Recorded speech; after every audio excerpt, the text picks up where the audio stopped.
23rd, 2002 PDC Board of Commissioners meeting. Gina, Emily, please call the roll.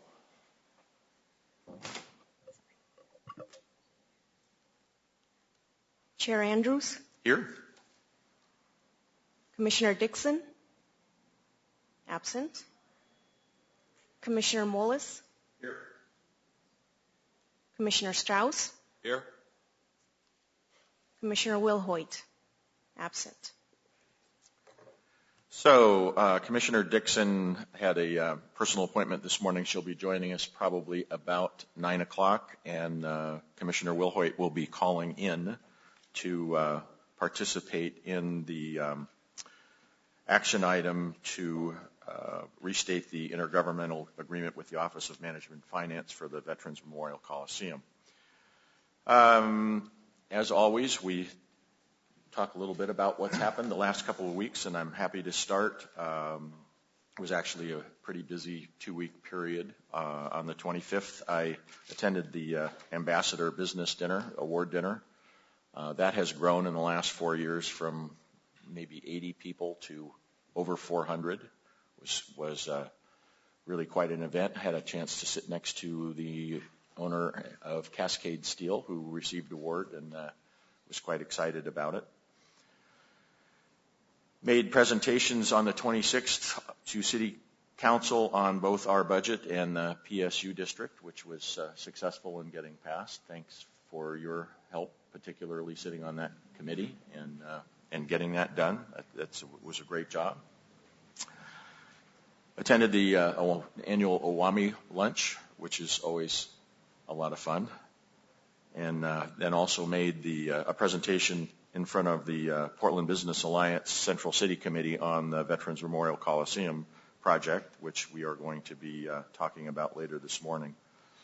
In addition to, I think we met with each city commissioner twice in the last 2 weeks over a couple of briefings, so they kept me busy.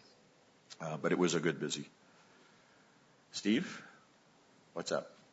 Well, it was great to attend a number of events with the PDC this last month, but it was especially exciting to sit and listen to the city councilors and the mayor discuss the new urban renewal area for Portland State University, and I'm so excited that resolution passed and that we're moving forward with that. That's a new future for PDC. It's not a secret that I was definitely pushing for a little bit larger urban renewal area, but I understand that compromise is necessary, so I'm excited with what we've done and how we're moving forward. With that, I'll turn it over to you, John. Thank you. I'm also very pleased that the education URA passed and look forward to that implementation and the job growth that will help promote. I sat in on the PDC's Labor Management Committee that's been meeting for a few months now. I think it's a relatively new bargaining unit in the second collective bargaining agreement, and I think having a good labor management committee that meets and tries to work through things and resolve things will be a very good thing. And kind of related, the legislature is having interim committee hearings, started Monday and going through today, but some informational hearings. I've been spending some time in Salem. The budget forecast came out yesterday, and it was not great, but certainly much, much better, and appears like our state is finally catching its breath and moving forward. So that's certainly good news for all of us, and will help our efforts. So thank you. Thank you, and thanks for sitting in on that with that particular committee. Your background and experience obviously is going to be quite helpful for the board. Appreciate that. Patrick? Thank you, Chair Andrews. Good morning, Commissioners. It has been a busy 2-week period, and I would like to start with a few acknowledgments on the new education URA. It is a significant achievement. It's the first urban renewal area. It's been created in the Central City in over a decade, so it represents a significant milestone, but it also, I think everybody knows, it represents a new way of thinking about large-scale urban renewal districts with a very strategic focus, a focus on economic development and economic growth for the region. So it's not kind of one size fits all. So I think the coalition we built for this urban renewal area reflects that strategic mission. And I appreciate everybody's support and moving this along over many years, but also just in the past few months and meeting with many folks on council and the community. So it takes a lot of people to make something like this happen. But internally, I do want to acknowledge the great work of many people. But I just want to start with the core team that pulled the district together at the end, led by Keith Witkowski, who's been working on this district for many years. But most of the staff work was handled by Morgan Masterman, who's a PSU grad, and so I think for her it was a nice way to tie her personal life with her work. And I know Morgan's received a lot of accolades for her work, but I'm happy to repeat those. She's done incredible work, and now we get to move her on to other projects and keep her busy. But in addition to Keith and Morgan, we had a team of folks primarily from urban development, including Peter Englander and Lisa Abloff and Chris Harder and Lou Bowers and others who over the course of the past few years really have been helping figure out the strategic mission of this urban renewal area, the kind of programmatic focus of it, and that team really had a great collection of expertise, whether it be on the redevelopment side or the entrepreneurship and commercialization side. And I think we got smarter about it over the course of our work on that. And then on the finance side, of course, we have Faye Brown's great team, includes Tony Barnes and Catherine Kaminsky and other folks who made sure that the numbers always made sense. They worked heavily with our partners at OMF to make sure that we were always thinking about a very conservative set of assumptions for the district. So I just wanted to make sure that we acknowledge these folks again. It is a significant achievement. It will obviously, this district will live for the next 30 years, and a lot of work went into it. We also, as Chair Andrews mentioned, we are in the middle of presenting our budget to City Council operating as our budget committee. We presented the budget to Council last week. We will return on the 30th for their vote as budget committee, and then it'll come back with any changes to this board, but also to the TSCC at the end of June. We also held, along with the other city bureaus, a public hearing for the budget last week on May 17th at David Douglas High School, in which the public could come and provide comments. And so we had folks there to hear the feedback on our budget. So we are at this kind of critical moment where we still have a month left to get through budget season, and then we think we get to take a breath on that. A couple other things that have happened over the past few weeks. On May 3rd, I had the opportunity to speak at the Software Association of Oregon's annual celebration. And I think, the Software Association is under new leadership. Skip Newberry, who used to work for the mayor, is now the executive director. And SAO has always been a great partner of ours, but under Skip's leadership, they really are kind of taking it to the next level, and that means great things for us, because they are our main partner on our software work. And the philosophy behind our cluster work is that we have industry leadership really take over what happens with the cluster, and we provide support. But at the May 3rd celebration, we announced the beginning of something called Portland 100, and Portland 100 is our next initiative in entrepreneurship. And so we've had things like the Portland Seed Fund, and we've had the investment in the Portland State Business Accelerator, and we've supported OEN and other functions. And Portland 100 really is it's an attempt to identify the most promising set of startup companies, the companies that really have the opportunity to scale significantly, and provide them the direct assistance that they need to get there. And we say scale, we're looking for companies that can get to $100 million in revenues, or that can get to $100 million exit. So we have high ambitions for a small set of companies, and we think this is what we need to see happen to complete the ecosystem. Lots of small startups, lots of seed money, but also you want to see some companies come out on the other end that really are scaling significantly. So we've set up a board of leaders within the entrepreneurship community, and we identified the first 7 companies that will receive assistance through this program, and they include Athlete Path, Chirpify, Cloudability, Gift Tango, Meridian, Simple, and Visify. They're all software companies, but all of them have either been through the seed fund or some other angel funding rounds and are now on to institutional funding. And so we're going to take them. Commissioner Strauss will appreciate this. One of the first things we're going to do, we're going to take these 7 companies to California. We're going to put them in front of venture capitalists. We're going to start to talk to professionals in California about coming up here so that we can increase the talent base for these companies when they need to hire the next, head of sales or the next CFO. And then we're also hooking them up with mentors. So exciting initiative. Chris Harder's been in the lead on that, and we're glad to get that kicked off. On May 8th, I joined a number of folks from PDC, including Chair Andrews, at PBA's annual meeting. It was their 10th anniversary. They had the CEO of Macy's there, who gave a great talk on how they've repositioned their company. But I think we should just recognize that in celebrating the 10th anniversary of PBA, we're recognizing Chair Andrews' work as well as others who had the foresight to merge a couple organizations that were doing substantially the same work. And I think since that time, PBA has been on a great track. But we also had Chair Wilhoit, our former PBA Chair Wilhoit, so we had great representation in the history of the PBA in terms of leadership.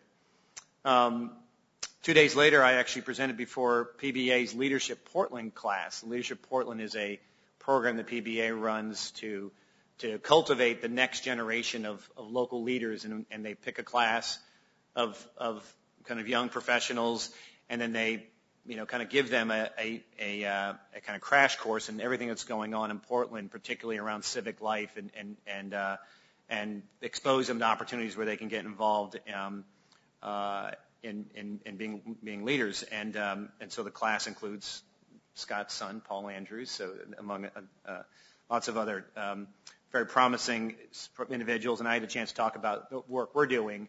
But they had a particular interest in our neighborhood work, which was great because I really think that the young leadership is understanding the need for connections between the economic growth, economic development activity we're doing, and the need to make sure that there's equitable benefits flowing to all Portland residents.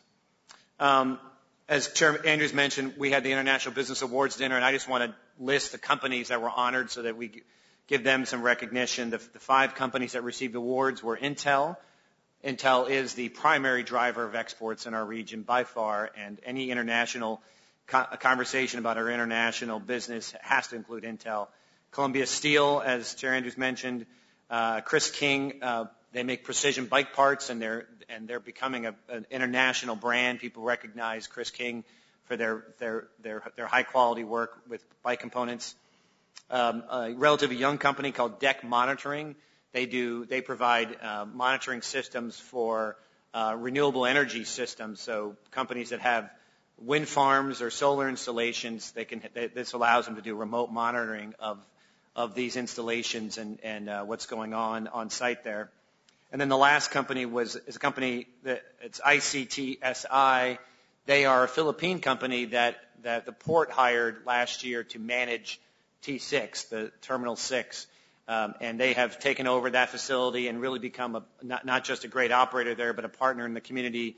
And we had the ambassador from the Philippines here to provide recognition for them as well.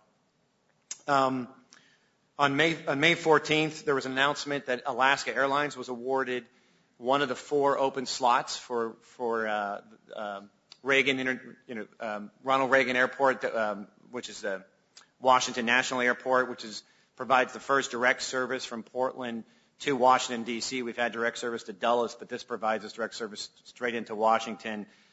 We campaigned heavily for that as a great kind of outpouring support for that. So that's a great outcome. And then just lastly, I just want to highlight 2 upcoming things tonight. I'm going to be participating in the grand opening of the Vestas building, which is right here at Everett and 14th. As everybody knows, PDC played a significant role in helping finance the redevelopment of that building. It's been a long time coming to get Vestas consolidated into one building, and in the process, we helped them make a long-term commitment to the city of Portland. That's a beautiful building, a showcase building, and I think it'll be great to have everybody, their employees now there, and we'll know they'll be there for a while. So that I'm looking forward to that tonight. And then in 2 weeks, the Portland Seed Fund has its second demo day. So they're now on their second class of companies, their second group of 8 companies. And their demo day is really the day when they showcase their 8 companies, and they invite investors from all over the region to come in and hear their presentations. And this is the culmination of a lot of work that the Seed Fund partners put into getting these companies up to the point where they can actually go out to institutional investors and raise significant dollars. Last year's event was a huge success, and I'm looking forward to this year's event. And Ziba, one of our partners in the athletic and outdoor industry, host this at their incredible facility, their auditorium in that facility, which we also helped finance that building as well. So I'm looking forward to that. So busy 2 weeks, and it'll continue to be busy, I think, for another at least month. So thank you. Great, thank you. I'm sorry. I did want to recognize our new recording secretary here and our new executive, senior executive assistant, Gina Wiedrick, who is taking over in Tracy's former role, and she'll also be supporting the board, both here as well as in kind of non-commission meeting moments, and then also supporting the executive director and others on the 7th floor. So welcome, Gina. She's been with PDC for, how long have you been with PDC? 4 years. So internal promotion. She was working supporting our business and industry division, and the position became open, and she applied for it, and we're happy to promote from within. So congratulations, Gina. Look forward to working. Thanks. Couple quick things. I didn't get a chance to note the date, but the Solar Power opening, I think, has been scheduled. I think it's June, the second week of June, right? So yes, I think in 3 weeks. Yeah. Great. I know I'm going to be out of town. I hope some of the other commissioners would be able to attend that. And then also just a quick clarification on the Leadership Portland situation. The PBA actually takes applications for that class, and they take about 25 and generally get applications for many more. Businesses actually nominate them, and they go through a process. So I think they've actually named next year's class already, but for people who would be interested, they should kind of get involved early because it is really a great program.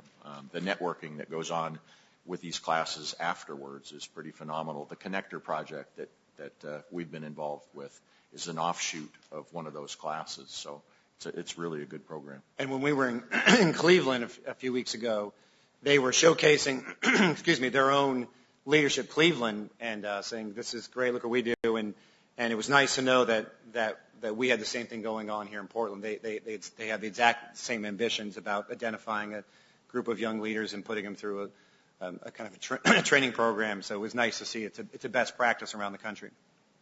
Okay.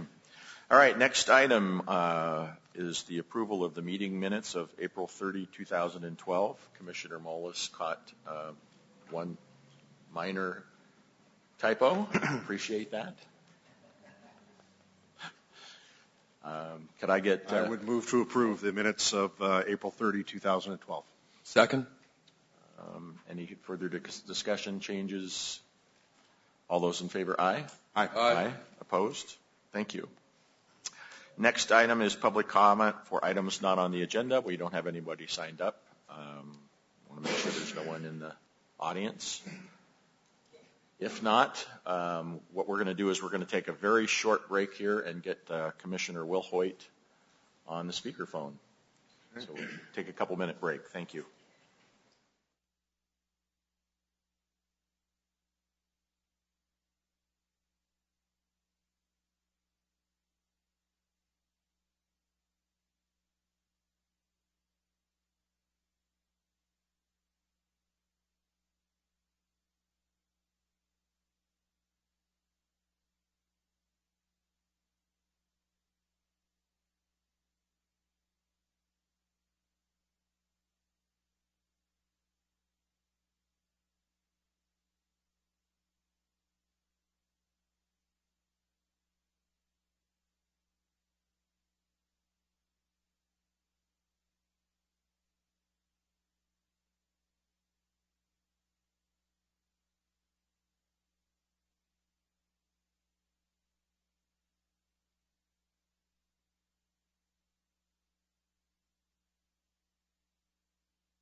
The next item is an action item. It's Resolution 6943, authorizing an amended and restated intergovernmental agreement with the Office of Management and Finance for the Veterans Memorial Coliseum renovation. And I think we have Kevin Brake and Peter Englander. I guess I can start with this. I've had an opportunity to brief City Council on it several times. I actually got involved in the fall of 2010 in this project. The mayor asked Commissioner Wilhoit and I to take a look at the three finalists that came out of the Citizens Advisory Committee's analysis of what should the future of the Veterans Memorial Coliseum look like, at the time the Memorial Coliseum. That had been a year-long process. They looked at almost 100 different alternatives, and they got it down to what was called the MARC, which was an athletic facility, a school, and the renovation that we're currently looking at. So Commissioner Wilhoit and I actually met with each one of the teams. The mayor wanted to see if there was an opportunity perhaps to include elements of each in the project. That didn't seem to be feasible. And given that both of the other alternatives, the school and the MARC, required about $100 million worth of capital, a huge bond, and then had operational risk that would put the city's general fund potentially at risk if the operations didn't go as planned, we came to the conclusion, and the Citizens Advisory Committee also came to the conclusion, that the renovation was by far the best alternative. I learned several things in that process. One was, as you probably remember, we were working on the interstate expansion at the time, and we were also dealing with the Blazers' development rights. And each one of those things seemed to get in the way of each other. So we worked very, very hard, everyone did, to first get the interstate, get the Blazers to take a look at their real opportunity, and they let their development rights lapse, which made the picture clearer. And we went ahead and approved the interstate expansion without a specific area within the Rose Quarter inside the expansion, although we did make it clear that we could come back at a future date if there was a project that would make sense within that district. So with those two out of the way, we were able to really focus on the renovation of Veterans Memorial Coliseum. And I'll have to say, I knew it would be complicated. I couldn't believe at the end of the day quite how complicated.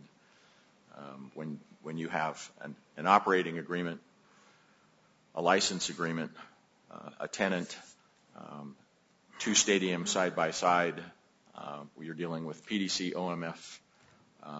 It's pretty amazing. But the good part was that everyone at the table wanted the end result to be positive. And we have worked our way through 99.5% of the problem. We still haven't crossed all of the T's or dotted all of the I's, but I'm confident that we're going to get there. So what we're doing today is basically authorizing the intergovernmental agreement that sends our money to the city. I will tell you that there was a last-minute change yesterday afternoon, and that is in the portion of the funding that was to come from initially a loan by PDC to OMF of $4 million to close the gap on the project. In the discussions yesterday, it became apparent that the gap in the scope between the money available and the scope that needed to be done, we were short about $500,000. And so I have asked, and staff has changed the intergovernmental agreement to provide actually to raise the amount from OMF and the loan to $4.7 million. 4.5 is the amount that we believe is necessary, but given the time frame, we're not going to have an opportunity to come back before this needs to go before City Council, and we just need a little bit of flexibility to make sure at the end that we can get this done. I want to make this clear that this only authorizes us to do this. There is not a commitment yet on the side of OMF to fund it beyond the $4 million amount, and it's really not fair to them because this only happened at about 5 o'clock last night. But it will give us the flexibility at the end of the day to complete this deal, and I think it's very important, a very important part of that. So with that, Kevin, Peter. Thank you, Chair Andrews.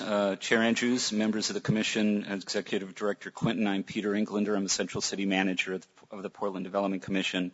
To augment what you said, Chair Andrews, our objective today is to share with you what has changed since you adopted an intergovernmental agreement on January 11th of this year. Until the redevelopment agreement that you mentioned that is going to City Council is effective, the original IGA that we have in place continues to be the intergovernmental agreement in place. This agreement that my colleague Kevin Brake will go over will be effective only when that redevelopment agreement is signed. As you said, it gives us flexibility. As long as there is no additional risk to the Commission, the Executive Director has the flexibility to work within this intergovernmental agreement. So with that, I will turn it over to Kevin Brake. My name is Kevin Brake, Senior Project Program Coordinator with the Portland Development Commission. So I'm going to be brief in my comments this morning. I really want to just focus on what the changes are from the intergovernmental agreement that you approved on January 11th of this year. To just give a little bit of context, we have been working very diligently with our partners from Portland Arena Management, the Office of Management and Finance, and with PDC on establishing the terms of a redevelopment agreement for the redevelopment of the Veterans Memorial Coliseum. We anticipate going to City Council in June of this year. Portland Arena Management, as I mentioned at the last meeting, is going to take the role of construction manager for the project, pursuant to their ability to do work on the Coliseum through the operating agreement, but also through an exemption from the public procurement rules through City Council's approval of the redevelopment agreement. That's going to result in a significant cost savings to the project, and given that they know the building and they understand its operations, it'll be beneficial to have somebody with that knowledge completing the construction management work. The Portland Winterhawks have been at the table for quite some time with a very high level of commitment for investment in the facility. They're currently anticipating $10 million to invest in the facility. Again, this project would not most likely succeed without that private investment. We're looking at starting construction in June of 2012 for some of the early start items, and that includes ice floor improvements as well as freight elevator improvements, really to get the building ready for the full closure of 2013, at which point a lot of the significantly different enhancements will happen within the building. I'm not going to go through this in detail. This is the scope that I covered for you on January 11th. At this point, and I'll just kind of cover it in general, that we are looking to improve the memorial gardens. There is a RAC 2% for art commitment to the memorial gardens to enhance the memorial gardens. There's a range of improvements that are balanced between improving the building. It's a 50-year-old building with vintage systems and equipment that really need significant work and replacement. There's a balance between replacing those things that people won't see as well as improving the building to create an enhanced fan experience to really draw more users to the facility and hopefully more events, which can potentially increase revenue for the facility. The other improvements will be new seats, audio, video within the bowl, a new scoreboard, so it will look and feel different. And there's contemplated improvements to the concourse ranging from concessions improvements to restroom improvements and amenities improvements. We have, because of the age of the building, we're moving into construction with a 20% contingency. That contingency is really aligned with an understanding that older buildings potentially you run into issues that may use up part of the contingency, but we will look to bring in some of the alternates that have been identified, and these haven't been prioritized at this point. But the alternates everybody would like to see, but we really need to make sure that the contingency is used for unforeseen issues early on in the construction process. So the amended terms that you're considering today for this intergovernmental agreement, it's a total increase of $800,000 to the IGA. That's comprised of an increase of $700,000 to the contemplated loan, as well as $100,000 in a future obligation. It's conversion of a $5.9 million reimbursement to a loan of up to $4.7 million. And there is a future contingent or conditional obligation for the construction of a standalone heating and cooling system within the VMC if district energy doesn't happen by October of 2014. So we do like to outline for you the risk to PDC. The payback of the loan, and I do apologize, the loan is up to $4.7 million. It's indicated as $4 million here. The risk to PDC is that the payback could be delayed based on potentially decreased revenues to the spectator fund. That is something that has been considered in the negotiation of this loan. At this point, the spectator fund seems to be will be kept whole into the future, but there is a risk there if the spectator fund doesn't realize its revenues over the next period of time. So the action summary for today is to authorize the approval of the amended and restated intergovernmental agreement between PDC and the Office of Management and Finance. And at that, I'll open up for questions. A couple of things. In terms of the difference between this IGA and the last IGA, I want to point out that the last IGA anticipated that we would be using historic tax credits, and we came to a point where we recognized that both the amount of the historic tax credits were a little bit at risk. There was a range that could come in. We expected $4 million, but for a variety of reasons, it could be as little as $2.6 million. And so OMF took a look at the spectator fund and came to the conclusion that over the next 5 years, they could not make a contribution to the project from that fund, but after that period, they would be able to make payments.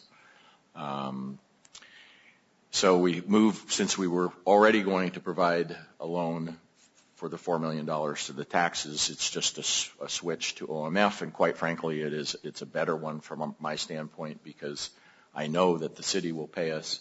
And there was a small risk that you could have a situation where a tax investor went bankrupt in that period of time or for some reason was not able to make the payments that they signed up for.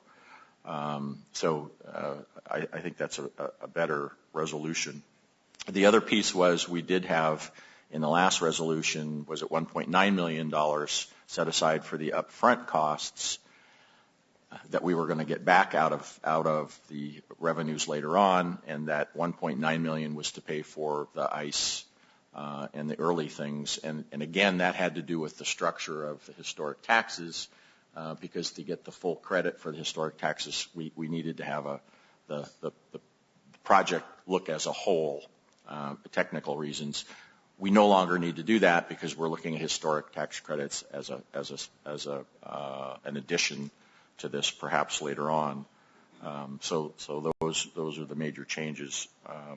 The dollar amount is $800,000 because it went from 1.9 for the that historic tax credit situation to $2 million if we are not able to get the district energy program in place.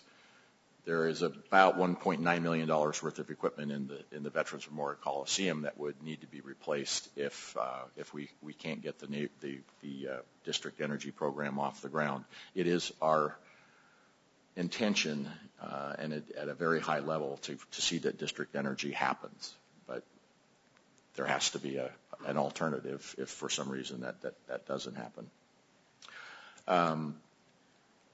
I know we have a couple of speakers before we get to questions. I'd like to give them the opportunity to come forward.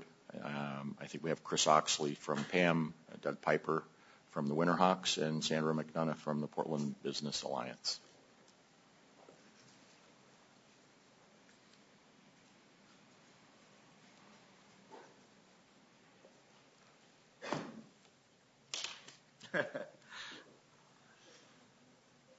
Good morning. Good morning. Right. I guess I'm starting. Good morning. Yeah, I'm Doug Piper. I'm the president of the Portland Winterhawks Hockey Club, and appreciate you having me in today. Wanted to start by thanking the partners that have been at the table for 2, maybe 3 years now, trying to put this all together. In particular, PDC, led by Scott Andrews and Patrick Quinton, have done a great job in leading this process and having the staff work very, very long hours on this project. The city mayor's office and the Office of Management of Finance has also put in countless hours on the project, as have our partners, PAM, the Portland Trail Blazers, who are taking a very significant role in being the leaders of the construction part of this project, without fee, I might add, and they've been terrific partners for us, and we're looking forward to getting our lease and license finished up with them in the next few days as part of this process as well. So just an all-around great job, effort to get us to this point. We are down to the short strokes, and we're excited to be a part of the process. I wanted to take the opportunity to reestablish with you our full commitment on this project. Our $10 million as the private equity investor, we think is a significant amount of money, but we believe in this project wholeheartedly, and we look forward to getting this to City Council within the next few weeks as we're just now putting together the final schedule for that presentation. We also wanted to make sure that you realized how important we understand LEED is in this process. This building is very old, very challenged, but we've gone to a lot of trouble to make sure that we do what's necessary to try and achieve the LEED status that everyone thinks is important. And so part of our money is being committed to this project. We are happy to see go to that direction to make sure that this is a fully Portland-type project and not only revitalizing an old building, but doing it in the proper manner. So with that, I guess I'll give it over to Chris. Well, good morning. My name's Chris Oxley. I'm the Vice President General Manager for the Rose Quarter for the Portland Trail Blazers. I appreciate your time here this morning. A few comments from us. There's been a lot of many successful public-private partnerships throughout our great city and that have contributed back to Portland. I trust at the conclusion of the VMC redevelopment that this project will certainly be added to the list. We're looking forward to moving this to City Council in the very, very near term. As Chair Andrews has mentioned, this has been challenging and a bit of a web to weave in terms of moving this thing forward, but we're really looking forward to the home stretch. To echo Doug's point, we're very much appreciative of Chair Andrews' time. He's spent more time on this, I think, than what he's done in his office, and the leadership of Patrick and quite frankly all the PDC staff has been greatly appreciated. So I want you guys to know that. And OMF, as the owners of the building, they've been right at the table with us from the get-go, and certainly deserve some accolades to moving this thing forward. It's been a long time coming, so we're pleased that as many folks are with us in this process. We certainly believe that the VMC is a valuable regional community asset, and that the venue itself provides a tremendous benefit back to the community. But also, and probably more importantly, we believe that as it relates to this project, the Coliseum could very much become a catalyst for broader development and redevelopment within within not only the Rose Quarter but within the broader Lloyd District, and are certainly willing to be active partners in making sure that becomes a reality. And also, for us, we're looking forward to a facility that is representative, I think, of all of us. And at this point, that's not the situation that we have. And particularly, if there's been significant use over the years. We have a lot of long-term tenants that have stuck with us and stuck with the city and stuck with the building for a very, very long time, including and particularly Doug and the Winterhawks. They deserve a home that is I think representative of their business, and particularly their most recent success has been phenomenal. So, with that, we're looking forward to achieving and advancing some greater goals here and moving the VMC project forward. And I want to thank you and commissioners for your leadership and support in terms of moving this thing forward. So thank you very much. Sandy. Good morning, Mr. Chair and members of the Commission. I'm Sandra McDonough, and I'm President of the Portland Business Alliance, and I'm here also to support the Veterans Memorial Coliseum project. We believe, as you've already heard, that this is an important investment in a building that served this region for many, many years and will enliven it and bring new opportunities there, but it also will serve as a catalyst for new investment in that part of our city, which is a critical entertainment area and a critical business area, and we think it's important for long-term job development here. I served on the Rose Quarter Advisory Committee, and although that process went a little bit longer than any of us anticipated, I think it generated a really phenomenal public discussion where we had heard many, many creative ideas about what could happen in that region of the city. And what we ultimately came up with was the plan that I think works best for our community, and that's looking back to what this Coliseum was originally built for, as a sports arena and as a community gathering place where we can again continue to see the Winterhawks and other events there and have community events like high school graduations. I want to point out I actually graduated in this building 40 years ago this month, and I'm looking forward to seeing many more graduations later. It was a phenomenal project, and as you've heard already, I think it could not have happened without the leadership of Chair Andrews and the great team at PDC that worked very long and hard on this. The investment from the Winterhawks, which is phenomenal, and of course the continuing support of Pam doing this project without taking a fee is an incredible contribution. I also want to say that I'm glad that we'll continue to see the commitment to the Veterans Memorial part of this. We heard from the veterans throughout this project that this is very important to them, and we have that commitment. So thank you. We look forward to continuing to work with you and to seeing this thing become a reality. Well, thanks to all three of you for coming in this morning and testifying for us. I really appreciate it. I wanted to start with thanking you in particular for over the year of work on the Citizens Advisory Committee. I know it was interesting, but a lot more work than anybody expected it to be. And thanks for reminding me again that this is a lot more than just fixing up an athletic facility. It is really a community facility that currently has over 400,000 people a year visit it. And this work will increase that number, I think, by a magnitude. And in addition, people look at the Rose Quarter development as a failure, but I think one of the key reasons why nothing has gone forward is the big question mark about what's going to happen to this particular facility. It's very difficult for a developer to have a vision of what kind of a project to put there when a key element of the neighborhood is in question. So we know that there are several interested parties that are waiting in the wings to see what happens here, and and we will certainly see development much quicker when we get through this than we would if we did not approve this at this point. Doug, I really want to thank you for your time and effort and your organization's time and effort here. I want to point out that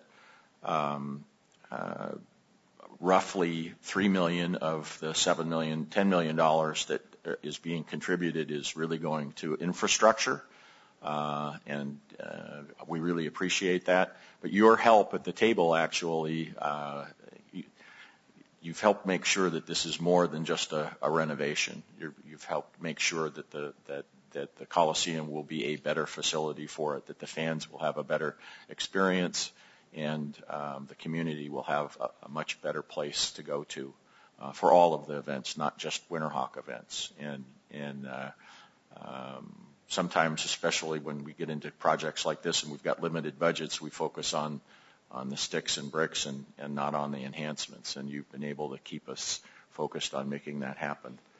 And I also appreciate the comments about the lead, because actually that's one of the reasons why I asked for this modification for the last $500,000 and plus 200 in terms of a little bit of flexibility, because the lead was at risk. It was something that everybody really wanted to do, but we were right at the level where we might not quite get it, and this is going to make sure that we get there. So I appreciate that commitment as well. Chris, you've had a big role in this as well in terms of both redevelopment agreement and operating agreement and license agreement, and your experience in terms of operating and doing other construction on this thing is invaluable. Thank you and your owner so much for taking on this role as a construction manager at no fee, so that money can be rolled into the project. And I also want to point out that they are taking on risk in that the project goes over budget. That we've managed that risk very, very well, and I don't think that there will be a problem at the end of the day. But at the end of the day, Pam has taken on that as part of their contribution to the project, and we couldn't do it any other way. So thank you very, very much. Before you guys sit down, Steve, do you have anything for these three in particular? Well, first, congratulations, Sandra. I didn't realize you were only 6 years old when you graduated from high school. That's really quite amazing. Thank you for that. To the Winterhawks, congratulations on a spectacular season. I asked the council at the PDC whether I had to declare a conflict because we're such big Winterhawk fans in our office. And he advised me I didn't, but we did discuss it. But we have a big contingency that attends your games, and what a wonderful season. My assistant, who's been with me for 15 years, is from Canada, and big shout out to her. But she just loves bringing the whole group down, though. So thank you for your contribution to this project. We really, really appreciate it. And thank you, Pam, for everything that your organization has brought to the table. We appreciate it. John? Echo the thanks to everybody that's been involved, to all three of you that have spent a tremendous amount of time and hours. Chair Andrews, who I can't even imagine how many hours you've put in on it.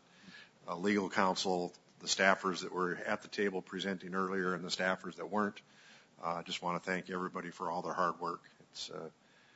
It's great to see this getting ready to move forward, and I think Mr. Oxley touched on it in his remarks, and Chair Andrews did as well.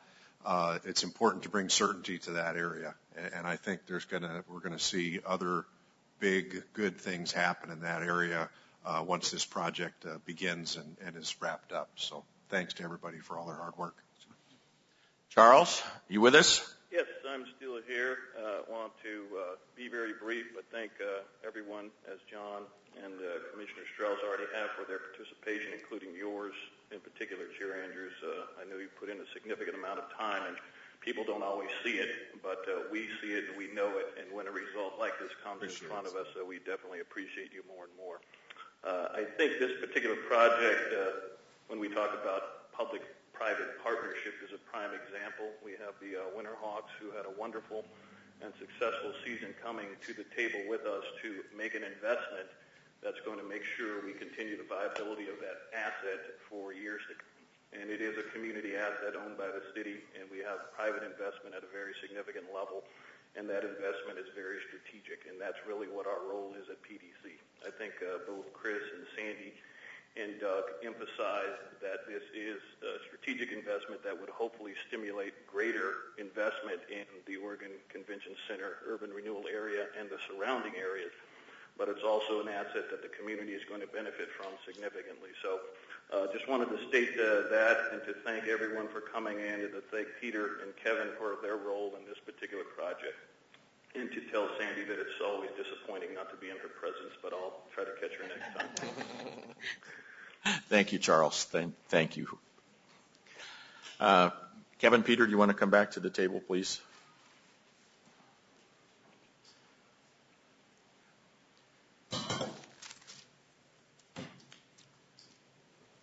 So the only thing I'd like further for you to clarify is how we've managed the risk on this, how we're using the contingency to make sure that we don't come up with a project that exceeds the resources that are available. Do you want me to cover that? Sure. So we have identified in the region of $27 million total construction dollars for the project. 20% of that is around $5.4 million. So what we've done is identified that there are, and Pam could speak to this in more detail, but that there are certain items that have higher risk associated with them. So indicatively, those items will be addressed at the beginning of the construction project. There are several tiers of how environmental risk is carried. We're carrying specific dollars within the budget to deal with known environmental costs related to asbestos and materials that were typically used in that era of construction. So we're carrying, as part of the base project, environmental remediation costs on all the various items to make sure that we're addressing those as part of the base project. There is additional contingency set aside for unforeseen environmental.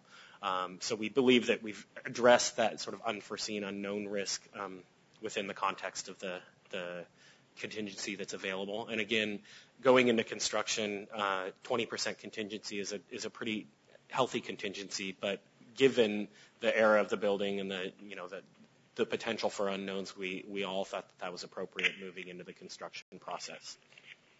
Thank you.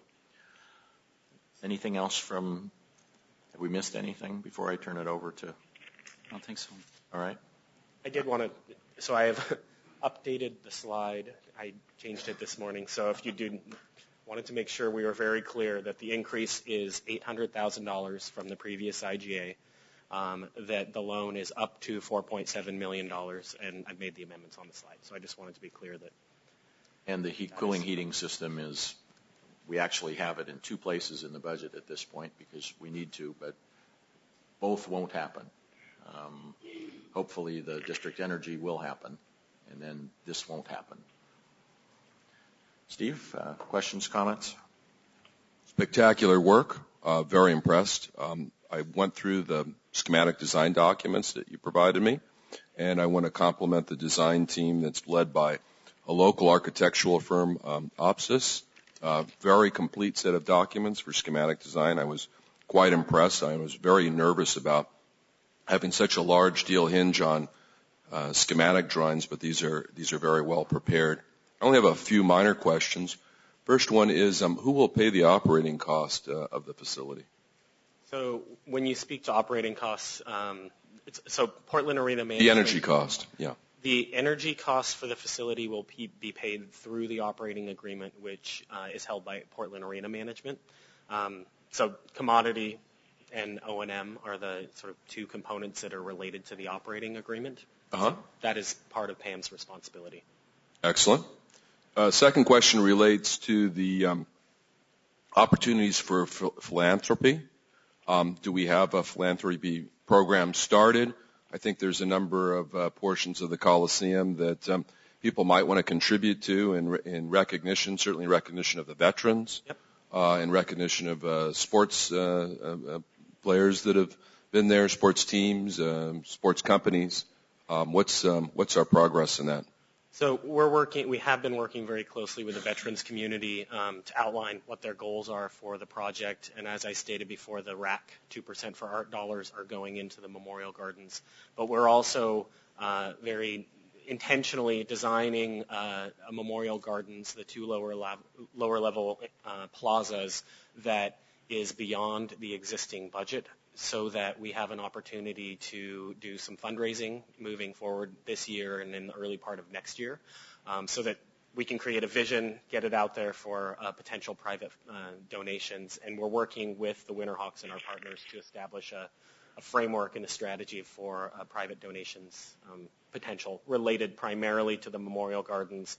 There have been discussions about the lower level meeting rooms, which were previously sponsored by local lumber companies, some of which aren't here, some of which are still here. That strategy is still under formulation, but there is conversation about the potential for private fundraising related to other aspects of the building beyond the memorial aspects of the building. So I would say there's further conversation about the strategy on that, but we have had many discussions about the strategy for private fundraising. I think that's spectacular. I noticed that the plans address very sort of paint and carpet remodel in some of those rooms, and they really could use a much greater renovation. I think bringing some philanthropy to the table to do a much more significant renovation would be quite wonderful. The last question that relates to project is about what do we need to do to activate the community down there. We went down and we visited LA Live, and that's a huge population down there, 17 million people. They spent over $1 billion, $2 billion developing that whole LA Live area. But when we met with AEG, they said that even after all that basically if they didn't have a sports event going on or something like that the area just went completely dead. And so they've actually put a group together that stimulates community involvement, whether it's the Corvette show or the high school cheerleaders or something. Every day they have something scheduled for that area, and that's completely turned that neighborhood around. It's sparked more development. And so I'm wondering, what are we going to do with the Winterhawks, with Pam, with the City of Portland to make sure we activate that area? Who's going to be put in charge of making sure that happens? I'll answer that a little bit. Commissioner Strauss, I think you're absolutely right. I've had many conversations with Lou Bowers about those areas in Portland where we do active management of our public spaces. Portland Mall Management is a great example of that. Pioneer Courthouse Square is a great example of that. Director Park is a great example of that. We firmly believe that active management of public spaces, having the events that you mentioned that make sure that the areas are active for various reasons, bring a very diverse group of people into a particular area are very, very important. I think what we are focused on right now is this very important first step of solidifying that this structure is remaining, is going to be upgraded, that we are going to and that the structure that we're upgrading is a community facility that is already used by many people. And as Chair Andrews said, we hope that we increase that amount and use of this facility as well. We hope that the decision and clarity of Veterans Memorial Coliseum will set up this particular area that we've been talking about, not only in the context of this particular building, but also in the context of the entire Lloyd district through our planning efforts and a specific district plan that we had Mike McCulloch work on that really shout out, quite honestly, to the entire community and to the nation that we don't tear down our old facilities like has been done in many cities, that we are maintaining it, that is a great complement to the other sports facility that we have. We have a convention center next door. These are all ingredients that can add to ultimately getting to the point where that management takes into account. There's only so much of a role that the Portland Development Commission can play with the resources that we have, but we totally agree with you that is something that has always been an important ingredient to make an area, especially an event area, that is only lively when there is something going on important. So I think it's something that has always been part of the discussion, especially during your public process, the public process that we had. I was just looking at Kevin. And I think that's something that we need to continue to pursue. And I do also want to take the opportunity to thank you for your compliment about the schematic design. I appreciate the fact that you looked at it. Portland Arena Management wanted to make sure that we had a very strong schematic design because we were making very important budget considerations, fitting a budget into the scope. It's really the other way around. Fitting a scope into the budget has been very, very important, and Portland Arena Management has been particularly aggressive in making sure that that set that you're looking at right now is where it needed to be. Still working on it, and we're now working into design development as well as construction drawings as well as starting construction. And so that speaks to how important it is to be taking these actions right now. But I really do appreciate that you did review them. And that really ties into the last item, and I'm glad you are still working on the plans. Just one minor comment on A2.20. You've got this pagoda that I think is an incredibly iconic element of the Coliseum, and right now it's I guess it's scheduled to be reskinned with plywood. And you know how big I am on sustainability. This is a great place for some beautiful wood, some recycled wood. I don't think that plywood does justice to what we're trying to do with the entrance there. So I do. It's probably inappropriate for me to say this, but I do really hope you'll take a look at that and do something that's really quite respectful, I think, of a wonderful piece of architecture, which is really in part why we decided to keep the Coliseum and not tear it down to put a baseball stadium here. So please take a look at that. Thank you. And the Landmarks Commission actually made comment on that specific material selection, so we've modified the material based on the Landmarks Commission's request to make it a plaster similar to original material on the underside of the canopy. So it will be a sort of a smooth plaster rather than plywood. That was a modification they required. Yeah. Thank you. John? Thank you. I don't really have any specific questions, I guess. It seems to me there's been lots of folks that have looked at this from every conceivable angle and put a lot of hard work into it and to make it work. And once again, I appreciate that. And Scott, I appreciate all the work that you've put in. Commissioner Strauss, I appreciate the time or the fact that you took the time to look through those schematic drawings. I think that's good for all of us. So thank you for taking the time to do that.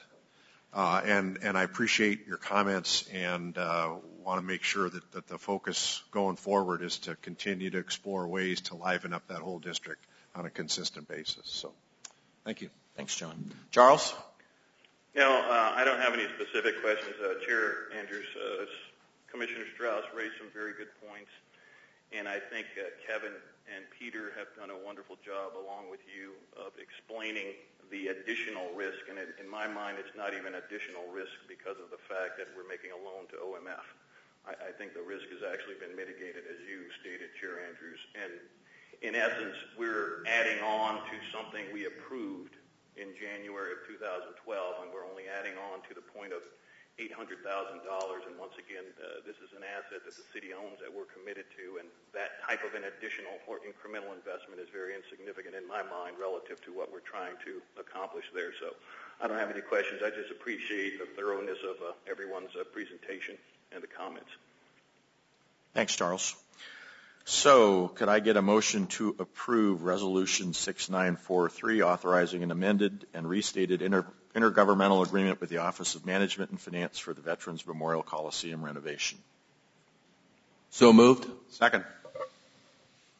Any further discussion? All those in favor, aye. Aye. Aye. Aye. Opposed? Thank you. Thanks to everyone on the team.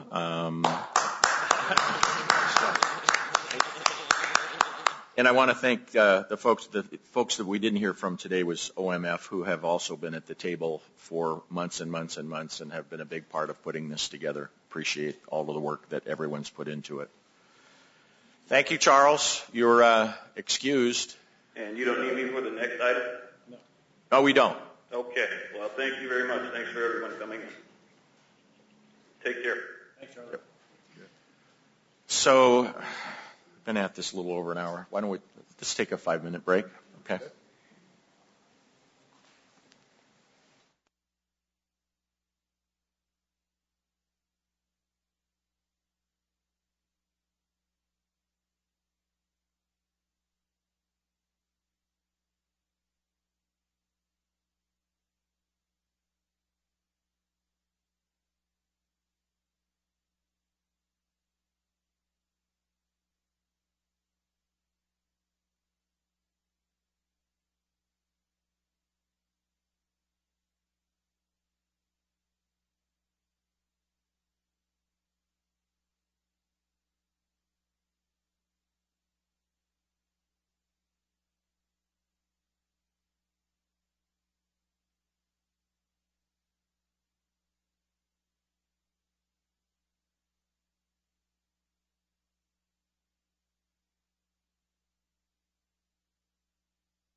Call the meeting back to order. Actually, we're going to move things around a little bit. We're going to go to item number 8, which is an action item. It's Resolution 6945, authorizing a subrecipient contract with Work Systems, Inc.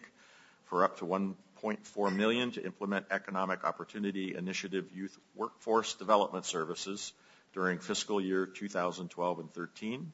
We have Kate Dean, and you want to introduce your guests? Right. I'm Kate Dean, Neighborhood Manager for PDC, and I have with me Victoria Lebov from the Immigrant and Refugee Community Organization, and Joe McFerrin from the Portland OIC. And I'll give my presentation first and then turn it over to them for a few remarks. And both of these folks are going to be contractors for the new youth workforce development system that we'll be touching on today. Great. Thank you. Welcome. Thank you. Okay, so the action, as you just stated, that you will be taking today, or that we're requesting today, is that you authorize a subcontract with Work Systems, Inc. for up to $1.4 million to implement the Economic Opportunity Initiative Youth Workforce Development Program during the next fiscal year. Just want to emphasize that the money that we're spending here really is truly a co-investment with Work Systems Incorporated in youth workforce development throughout the region, in the Portland, Multnomah County, and Washington County region. For a little bit more context and background, just want to remind you that the Economic Opportunity Initiative came to Portland in 2009, and that there are 3 programs of this initiative: microenterprise development, adult workforce development, and youth workforce development. Today we're speaking about the youth workforce development component. As a whole, this program has about $3.7 million in funding. About 1.6 comes from the City General Fund, and about 2.1 comes from Community Development Block Grant funds through a contract with the Portland Housing Bureau. I'd also just remind you that, as we've discussed previously, that during the current fiscal year and next fiscal year, we are undertaking a process to do new solicitations for these 3 components of the EOI program to select new service providers for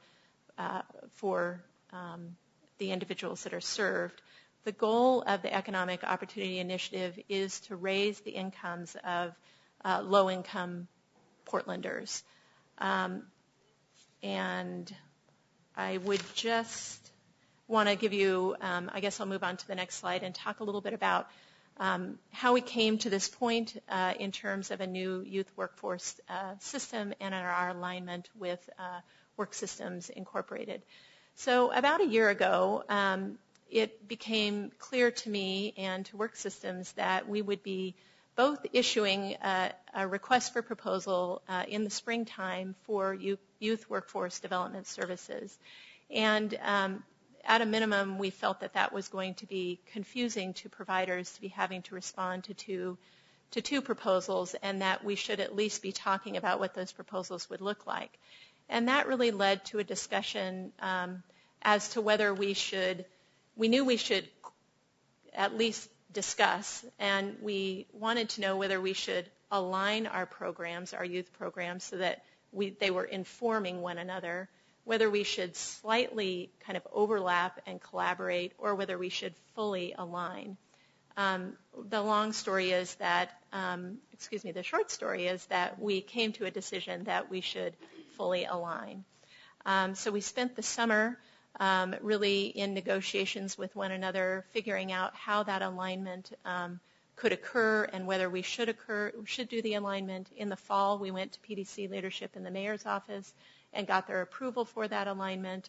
Then in the winter, we went out and started talking to the existing providers. We talked to other interested stakeholders who were perhaps interested in becoming providers, and we got down to the work of getting their input and developing an RFP, a request for proposal, which was ultimately issued by Work Systems Incorporated in late February, and we evaluated the responses in April, and then finally in May the WSI board gave their approval to negotiate with the recommended providers that were selected through the evaluation process.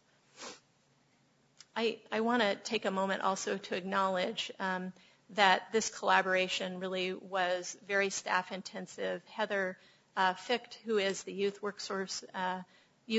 Services Manager at Work Systems, has been a great partner. I also want to acknowledge the assistance of Lynn Knox, who has been the manager of the Economic Opportunity Initiative. She's been very supportive of this alignment and helpful in the process. And Sean Kelly over at Work Systems, who was also a part of the collaboration and did a lot of work to he was really the person who wrote the RFP. We designed it together, but he's the one who had to do all the work of writing that RFP. So a little bit about our new, how we came to this decision, and I'll be very brief here, but essentially we came to two key findings. First, that when we looked at the PDC youth workforce system and the WSI youth workforce system, we found we're much more alike than we are different. We serve the same target youth of low-income, disconnected youth. We serve approximately the same number. We have approximately the same level of investment in Multnomah County as each other does, and that we have the same 9 out of the 10 providers that we utilize to deliver workforce development services were the same. So that is one of the factors that led us in a direction of full alignment. Further, we found that there were efficiencies primarily on the provider side of us doing this alignment. So whereas right now providers are having to negotiate 2 different sets of rules, having to enter data into 2 different tracking systems, deal with 2 different contract managers, in the future there will just be, if we align, there will just be 1 set of those. Further, one of the things that particularly in an environment of declining resources, we feel that by aligning and having a common set of outcomes and measures that we can more easily tell our story to other funders, and that has been a barrier in the past, trying to really tell the story of what the 2 systems are actually producing. So this is just a picture that kind of demonstrates to you how we are now, 2 separate systems, and where we will be in the future. The points that I'd like to just further articulate here is that right now and in the future, we have some core fundamentals that are going to stay the same. We will continue to serve low-income, disconnected youth. Many of these youth are individuals who have many barriers in their life and need this extra support to get on a career path and into college and set on their way to being successful. Secondly, we are affirming and acknowledging the importance of case management for these youth, that it's not a simple matter of providing a little bit of training and technical assistance to the youth, but rather that the one-on-one relationship with the case manager is very, very important, and that in providing youth workforce development services, we need that wraparound support for the youth. So the goal of the system is to have all youth that are served have a career pathway job or be on the path to complete post-secondary education, and importantly, with those life skills that are necessary to be successful. In terms of services to youth, I've mentioned already that this is very case management heavy. The core of the services will be provided by what we call service coordination providers, and they'll be working with youth on individual career plan development, making sure that they have the educational supports, remedial education, GED, high school diploma, doing career exploration, doing work readiness, college readiness training, getting work experience, and then finally placement in post-secondary education or placement in a job, and then retention and support. This is our current Economic Opportunity Initiative program provides services for up to 3 years, and this program provides services for up to 3 years. So this is not a quick fix kind of in and out. This really is a relationship and a long-term support for youth. We're also adding a new feature to the system that we refer to as the Work Experience Intermediary, whereas I said that the service coordination is the bulk of the work that will be done with youth. We've added, because we believe that work experience is very important to cementing and learning the demands of the workforce, we've added an additional service that actually will be administered by ERCO and Victoria that will help match youth to appropriate work experiences and provide coaching to youth and the employer to achieve a successful placement. So the budget for PDC's investment will be approximately $1.35 million. General fund will be almost $900,000, and the community development block grant would be about $463,000. In terms of expenditures, as I mentioned, the majority of the money will be spent on services to youth through our youth provider subcontracts. And then we have some dollars going to WSI for staffing and program delivery, and then some of their indirect costs. This is the list of the providers that were selected by the WSI board. Again, WSI will be contracting with these providers. The service coordination providers will be the bulk of the work, and then ERCO will be doing the work experience intermediary. And then finally, just wrapping it up, we have before you an annual contract for your approval, and included in this annual contract are a requirement that WSI, again, serve low-income youth, ages 16 to 21.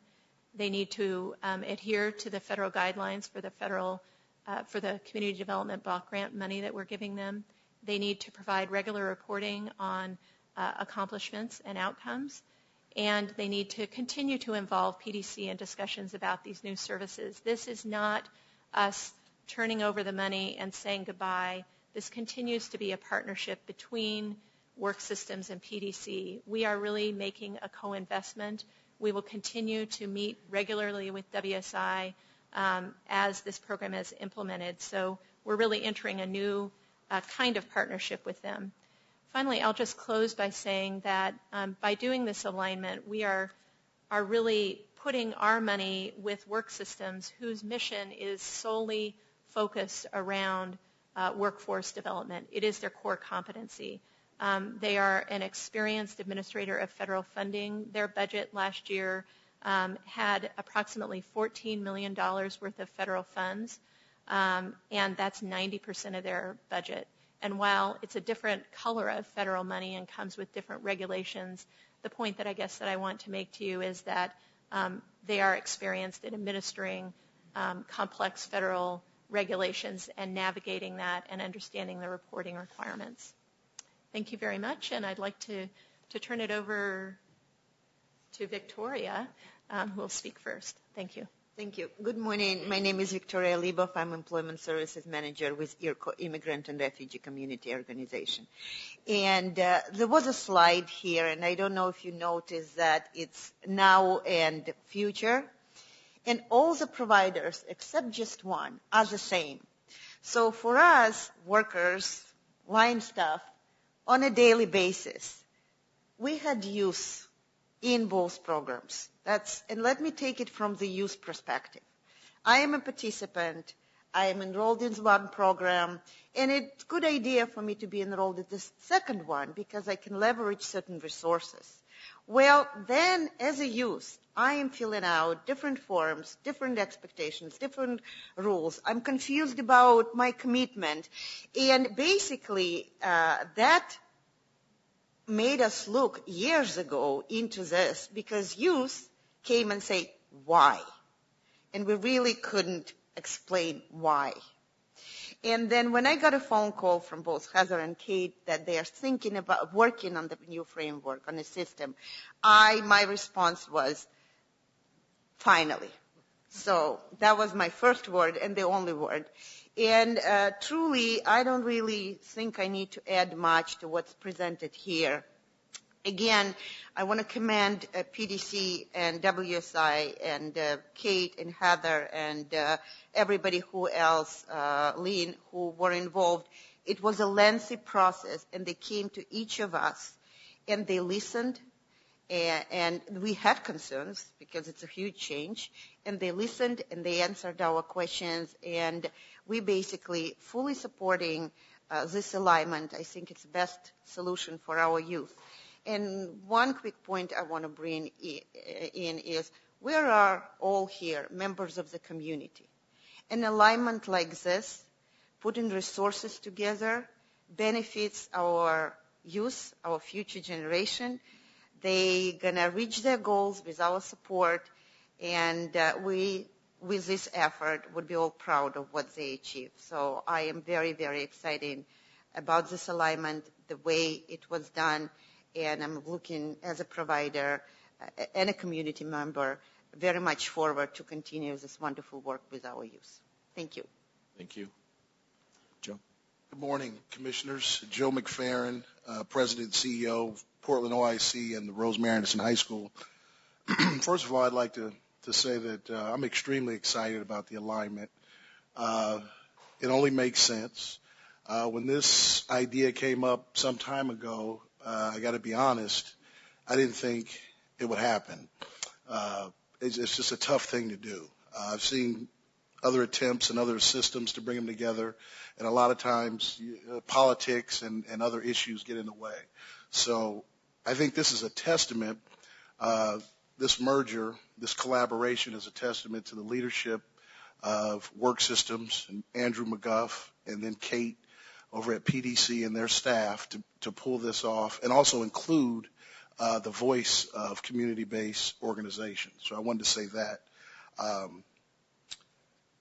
right off the bat. In terms of what this means for an organization like us, it's going to give us an opportunity to have a consistent message, not only with the businesses that we work with, but also with community members, families, and youth. I think that's a huge step. Also, when you look at the WEXI, as we call it, the hub, where we'll be able to provide work experience opportunities throughout the entire year, that is outstanding. I believe, and I'm a firm believer, that one of the best social service programs in the world for young people are jobs. And so this will give an opportunity for particularly at-risk, low-income youth that are often excluded for various reasons, an opportunity to get valuable work experience so that they can grow up and be contributing members to our community and our society. So again, I want to thank you for this opportunity to make a comment, and I look forward to working in this collaboration and doing some outstanding things for kids. Thank you. Well, thank all three of you again, the two of you for coming this morning, and for your testimony and for all your fine work in the neighborhood.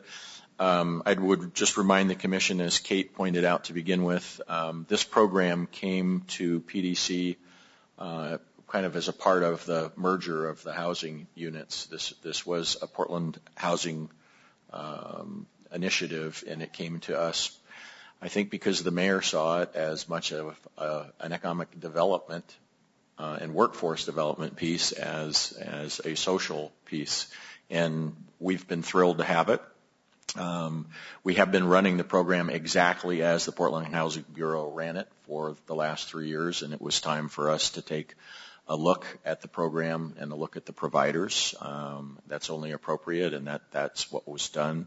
I'm thrilled to hear of the looking for efficiencies and finding efficiencies, and it's fantastic that it's not only at the management side, the overhead side, but also for the youth themselves. I can imagine trying to keep straight which program and what guidelines I'm working under was kind of silly at the end of the day. So great work from my standpoint. I really appreciate it.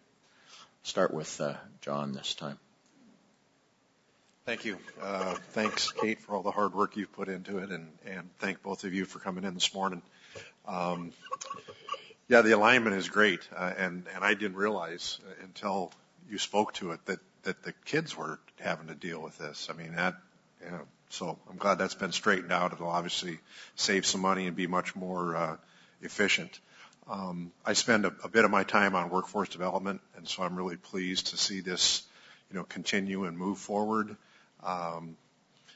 The last few years have been very, very difficult economically for so many people, but I think there's a lot of young people, a lot of kids that have struggled to find that first-time job, and I think all of us know how important that is. Showing up for work on time, taking orders, and the benefit of getting a paycheck in your hand, and how exciting that is. So this is great stuff, and it'll just make for a better community. So thanks very much. Commissioner Dixon. Good morning. Again, thank you. It really helped. We had our briefing earlier this week, and also a very good presentation, but it helps to hear how the youth are affected and the real need for this collaboration, because you do get a little worried when collaboration and partnerships occur. Everybody has different values, different ways of approaching how to run an operation, so there's always that risk associated. But I see that if we were, following these exact same programs almost, but independently, the collaboration will be much better. One of my questions, and I'm also glad that you spent the time that it took to work and get to know one another and see how our systems could line up, because that's also really important when you are doing a partnership as we're doing moving in the future. For the regular reporting of tracking and seeing the outcomes of this program, how often are we going to be working with one another and seeing the results of this program collaboratively? So we will be meeting at least quarterly with the work systems about the system. I actually think in reality it's going to be much more frequent than that. Right. But officially we'll meet with them quarterly, and then we will get results about service numbers and accomplishments on a quarterly basis. Okay. And with the service providers and the funds that we have available for those providers, is it going to be distributed equally between the providers, or how are those funds going to be distributed between the providers? We have, so just the minimum amount of funding that each provider will get is $200,000. Okay. And then depending, each contractor may get slightly more than that, depending on what the population that they're serving, the geographic area that they're serving. So that is, those are other factors that are being taken into consideration. So we'll be tracking those outcomes of the various service providers as yes. well, and see who's... We will track it as a system as a whole. Okay.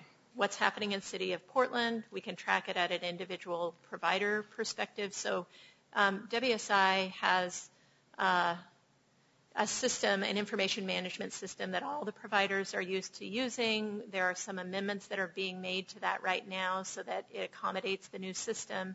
But this is something that has WSI, we rely on them right now for that kind of reporting through what's known as iTrack.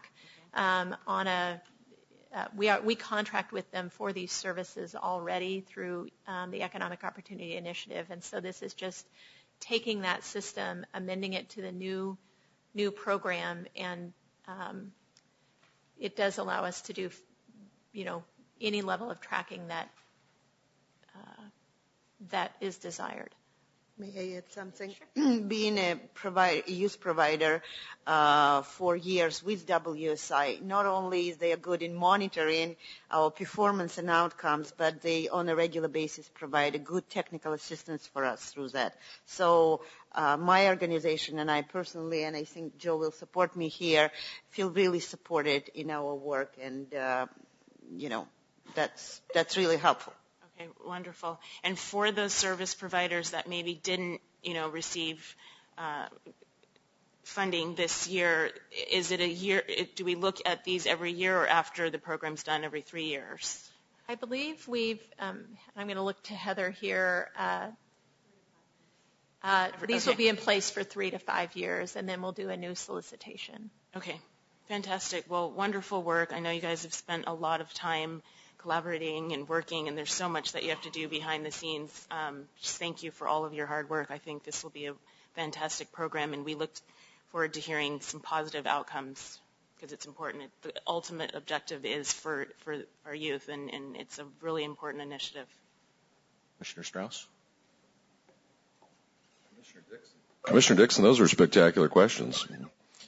I just have a couple more to add on to that. One is, will the students be surveyed, and will we get feedback from them?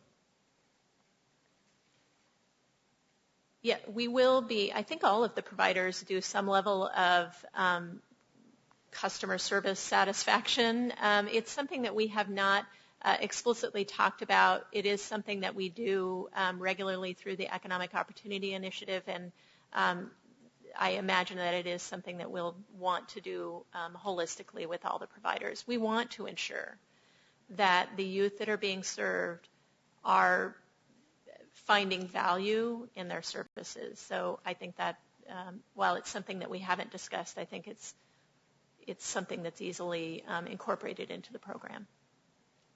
I would also like to make a comment that I know that urban renewal area is controversial to Multnomah County, but this is a perfect example of how making an investment like this can reduce the county's cost in the future by getting youth jobs, by getting them off the streets. This is a wonderful thing. And the final item, Ms. Dean, that you know I'm going to bring up is we're going to be talking a little bit later about Main Street and NPI districts, and I think this is a great opportunity if workforce systems and PDC can get together and help get some young people out on the streets to help clean up some of these neighborhoods we're going to be talking about. If there's any way some programs like that could be integrated, I think that's just a big win-win. I'm personally going to buy the PDC work system T-shirts for all the kids that show up if you can make that happen, and I think it would be a wonderful program to initiate. So thanks for your hard work. It's very important what you're doing. I appreciate it.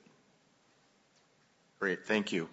Last point that I would make is just to point out that there's no TIF funds that are in this program. This is general fund, so a piece of it comes over from the city as part of their budgeting process, and then the other is grant funds. So I also appreciate you bringing up the oversight.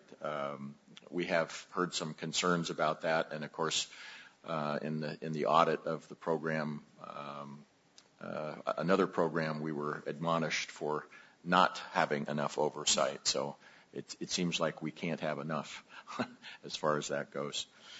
Okay, so I would look for a motion to approve Resolution 6945 authorizing a subrecipient contract with Work Systems, Inc. for up to $1.4 million to implement Economic Opportunity Initiative Youth Workforce Development Services during fiscal year 2012 and 13. So moved. Second. Any further discussion? All those in favor, aye? Aye. Aye. Opposed? Thank you. Thanks for everything that you do. Okay, I guess we will go back now to action item number 7 in the book, Resolution 6944, adopting Commercial Corridor Business Development Program guidelines for the Neighborhood Prosperity Initiative and the Portland Main Street Program. And I know Kate is still here with us, and John, I guess John isn't going to join you?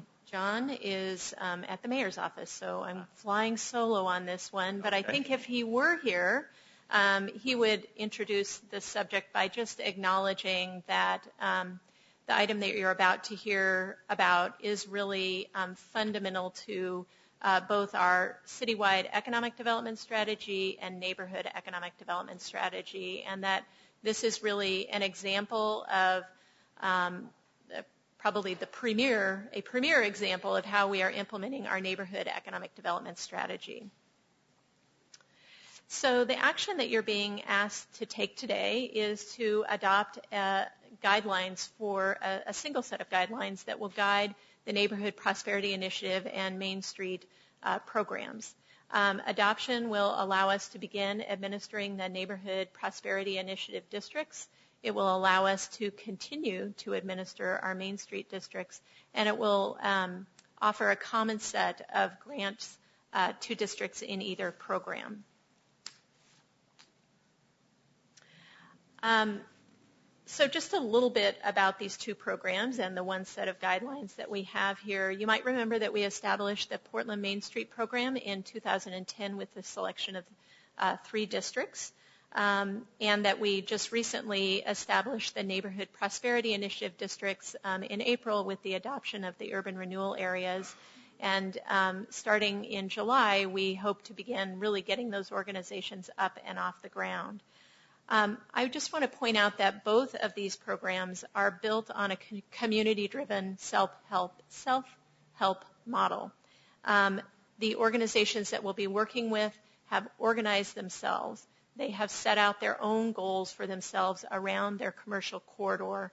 They are required to do private fundraising to match some of our grants, and they all will have a full-time manager eventually to manage these districts. Both the Main Street and the Neighborhood Prosperity Initiative are working on raising the visibility of these districts, so they're working on marketing initiatives. They're working on physical improvements to make the area more attractive to customers and businesses, and they're working on revitalization projects. Both of these programs have the common goal of growing jobs and growing businesses. This is just a representation geographically of where the 6 NPI districts and 3 Main Street districts are. And we've got good geographic spread. It's great to finally see a citywide perspective of our work and our work really in neighborhoods that are very much needing our assistance. So just a bit to update you about some of the Main Street accomplishments. Since 2010, we have 3 full-time on-the-ground district managers in our main streets. We have leveraged about $160,000 for district administration, and we have leveraged about almost $20,000 for marketing and promotion activities. They have implemented $150,000 worth of improvement grants and have accumulated more than 10,000 volunteer hours. The kinds of projects that Main Streets are doing include facade renovations, native landscaping and tree installations, garbage receptacle installations, public art installations, parking lot renovations to in Hillsdale. If you've ever been over there, they have a huge expanse of parking, and so making those parking areas more safe and more pedestrian friendly. In some of our districts, 2 of our districts have had major annual district cleanups, and one of our districts has undertaken a renewed safety patrol, which has been very helpful for their district. In terms of the Neighborhood Prosperity Initiative, I think you're all pretty aware of the quite aggressive timeline. I did not think it could be done, and I'm really happy to have been proved wrong. So we rolled the program out this fall. The communities pulled together. They all wanted to participate, and we're hot and heavy into fundraising right now, and hope to have these districts off the ground in July. So again, I think I earlier pointed out that these 2 programs have common goals. They have common methods, and now they'll have common grants. And so these are just the amounts of the grants, so up to $50,000 for an administrative and operating grant. That's matched 1-to-1 by the community. The average grant will be around $30,000. We'll also have marketing and promotion grants available. That's a matching grant, either cash or in kind, at $3,000. And then our district improvement grant for the district's Main Street and Neighborhood Prosperity Initiative will vary based on the money that is available. And any project that is over $500,000 will be coming to the board. I actually would be surprised if we ever need to come to you for a project this large, because most of the projects that will be done in these districts are very small scale. again, just to emphasize, this is not a developer-driven catalytic kind of program. These are small-scale improvements on an annual basis. The funding sources is broad, including City General Fund, tax increment revenue from the 6 MPI districts, tax increment financing from the URA, the Interstate Corridor URA, revenue sharing, and then importantly, private sources. PDC's role will be to administer the grants, but more importantly, to provide technical assistance and training to get this work done in areas of organizational development, business development, project implementation. Performance monitoring and monitoring of the district is also very important. So to that, we will have annual agreements. Once you adopt these guidelines, that gives us the ability to enter into an annual agreement with the Main Street and NPI districts. Those agreements will have work plans and budgets. There is regular reporting and oversight of their finances, of their district improvements, and of job and business growth. So I hope to be here with you a year from now, being able to report on the further success of the NPIs and how we're doing with our more well-established main streets. Thank you very much. Well, Kate, looks like you've been doing a lot of good work in terms of integrating programs.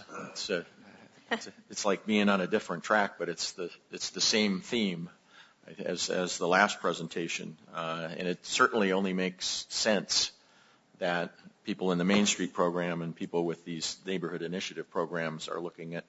We would certainly get questions about why there's a certain dollar level or a certain reporting level or a certain whatever it is that's different between one and the other. It makes it easier to administer, and I think it's a fairer basis. It's really exciting to see that map, as you said, and to see the programs that we've implemented on a neighborhood basis throughout the city, especially on the east side. Terrific program. Start with you, Steve. Spectacular program, looking to great results. I think it'd be great if you could team up with Work Systems. Thank you. Aneshka? I think it makes a lot of sense as well. With the experienced Main Street program, will the new districts have opportunities to kind of spin off of some of their successes and what they've, so they'll all be able to work together as well through this, just looking at someone who has had the experience and the Main Street program has been so successful. Absolutely. So we'll have, we have the ability to bring all the managers together. Oh, good. Okay. Occasionally, we already have been sending some of the Neighborhood Prosperity Initiative folks over to Alberta and St. John's to learn from some of their experiences. And more fundamentally than that, thank goodness we had the Main Street program and the experience under our belt, because we've learned so much from the implementation of that program that we're really applying to the NPIs. And I think that will go both ways. So I see this as really an important program to run very consistently, and that there is a lot of cross-fertilization that can and is occurring. All right. That is wonderful. Thank you, Kate. Good presentation. John? Two good, productive, and common sense agenda items in a row. Thank you. All right. I would look for a motion to approve Resolution 6944, adopting Commercial Corridor Business Development Program guidelines for the Neighborhood Prosperity Initiative and the Portland Main Street Program. So moved. Second? Any further discussion? All those in favor, aye. Aye. Aye. Opposed? Thank you. All right. The next item is an informational item, an update on the film industry. This is the third try. We have had to delay this because of long board meetings before. And in my briefing, I turned to Jennifer and I said, it's a long board meeting. We should do it. And I got this nasty look. I mean, it was just amazing. Not again, she said. Not again. So, looking forward to this presentation. Thank you. All right. Chair Andrews, Commissioners, Executive Director Quinton. We definitely appreciate the opportunity to present what we believe is one of our hidden gems, and that is PDC's work with the film and video industry. Whether it's television shows like Portlandia, Grimm, Leverage, or films like Gone and Paranorman, those are just examples of some of the recent success we've had, and most people view that from the role that those productions play in marketing and branding our city. More importantly, however, is the impact that these productions have on our economy, creating jobs across many industries, industries you wouldn't necessarily target initially, as well as bringing revenue into our city. So Shelley's going to talk a little bit about the work she does with the film and video industry, some current activities, some future activities coming up. But we are also honored to have Vince Porter, Executive Director of the State Film Office, a key partner of ours, as well as David Kress, the producer of Portlandia. So with that, I'll turn it over to Shelley. Thank you. Good morning, Chair Andrews, Commissioners, and Executive Director Quinton. Very happy to be here this morning to share with you a little bit of kind of the history of the Portland Film Office, how this came into being and where we're at now. Talk a little bit specifically about our partners, stakeholders, both private and public, and more specifically talk about why the film industry is good for the city, why the PDC should be supporting the efforts of this industry in Portland. But first I wanted to start it off with something kind of fun. So we have put together just a little compilation piece. It's a video highlighting a couple of the major productions that were shot here in Portland in 2011, so you can kind of see what we've been up to. So, Mark, thank you.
Don't leave a message, don't call again, don't ask for directions.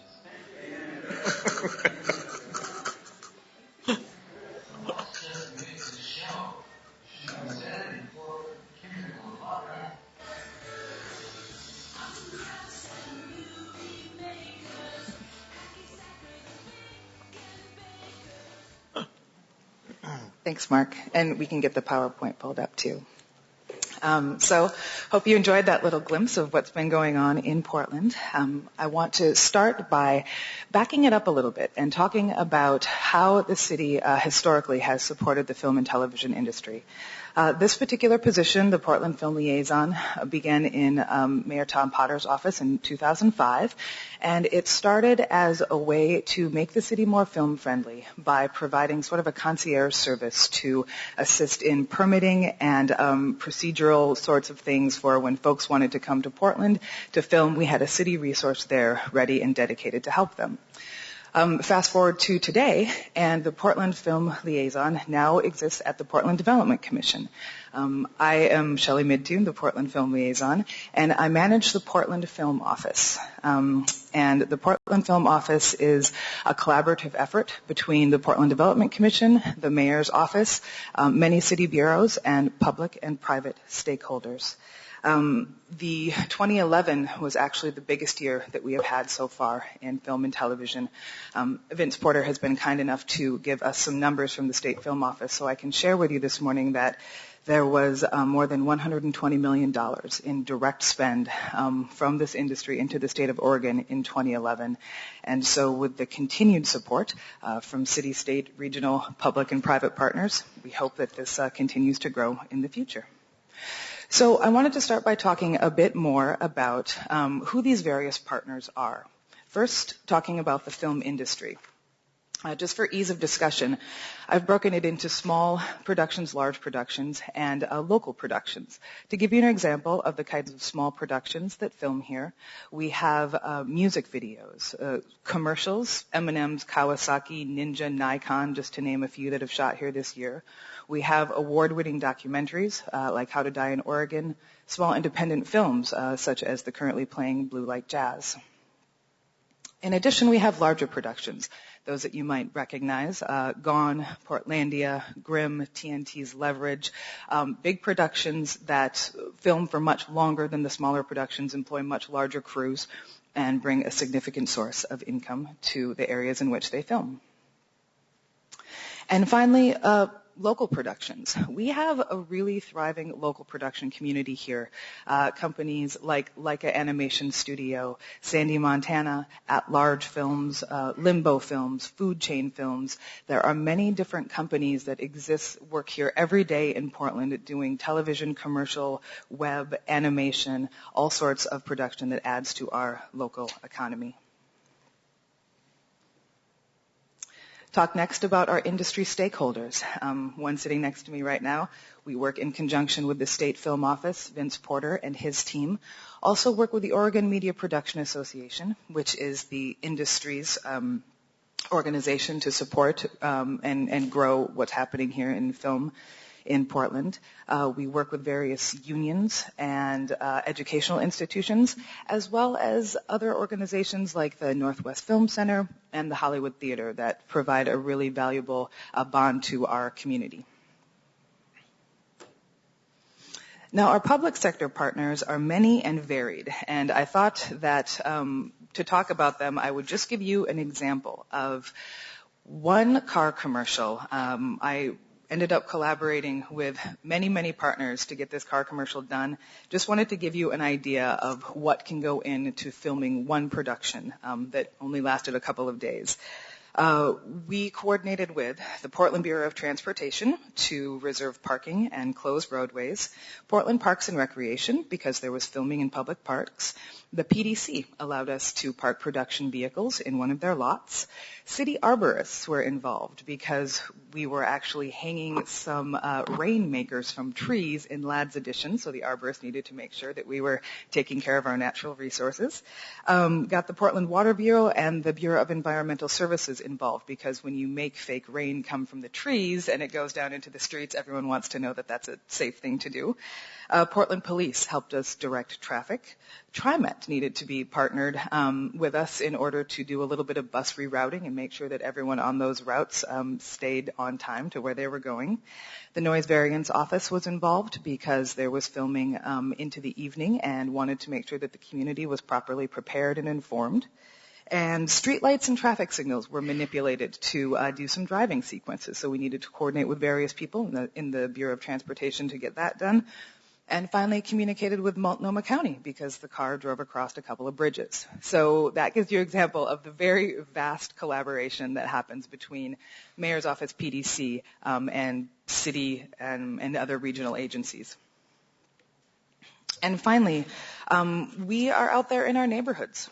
On-location filming happens in neighborhoods. So the Portland Film Office does a lot of work to educate and inform community and business organizations by giving presentations like this so folks understand who is doing what in their community. And we also work with the film productions to give advance notification of filming to allow residents and business owners to ask questions or express concerns so that we can really make sure that as we grow this industry, we're doing so in conjunction with our communities and working well together. This I just quickly put together for you. It's just a little idea of what happened last year in Portland.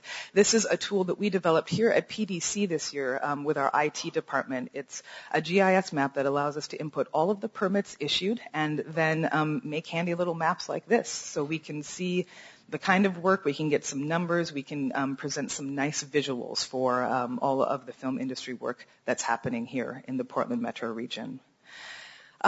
Finally, the PDC support of film is so essential to what's happening here. It's growing like gangbusters, and there's a lot of work that a lot of people are doing to support this effort. So PDC is supporting this as part of a bigger economic strategy of the city. First thing, I wanted to talk a little bit about the jobs created by the film industry. When Productions Film in Portland, they create jobs. On the crew, they also hire non-industry jobs like security guards, flaggers, caterers. Again, thanks to some numbers from Vince Porter, I can share with you that in the first 6 months of filming in Grimm, there was 550 local hires who performed $260,000 hours worth of work. For Leverage Season 5, there were 453 local hires who collectively worked 219,534 hours. In addition, 600 local vendors were hired in the Portland metro region. And finally, for an animated production like Coraline or the currently filming Paranorman, that warehouse employs about 350 people, and those movies take several years to make. So that gives you an idea of the amount of employment that happens because of this industry. The next topic is basic revenue. When film and television productions film in Portland, they distribute revenue to many areas of the local economy. Again, thanks to the State Film Office, we can share that there was over $120 million in direct spending by the film industry in 2011. For Grimm, direct spending for Season 1 expected to be over $50 million. For Leverage, that number is about $30 million. So you can see there's a lot of revenue coming into our economy. In addition, this industry supports the local business supply chain in a lot of ways. Productions filming in the Portland area purchase goods and services from local retailers. Just to give you a few examples. On set, there's security, camera, lights, and other gear needed. Those are purchased, from vendors, rented from vendors here in Portland. Services such as restaurants, hotel, and catering, lots of that stuff needed for production crews. That's provided from local resources.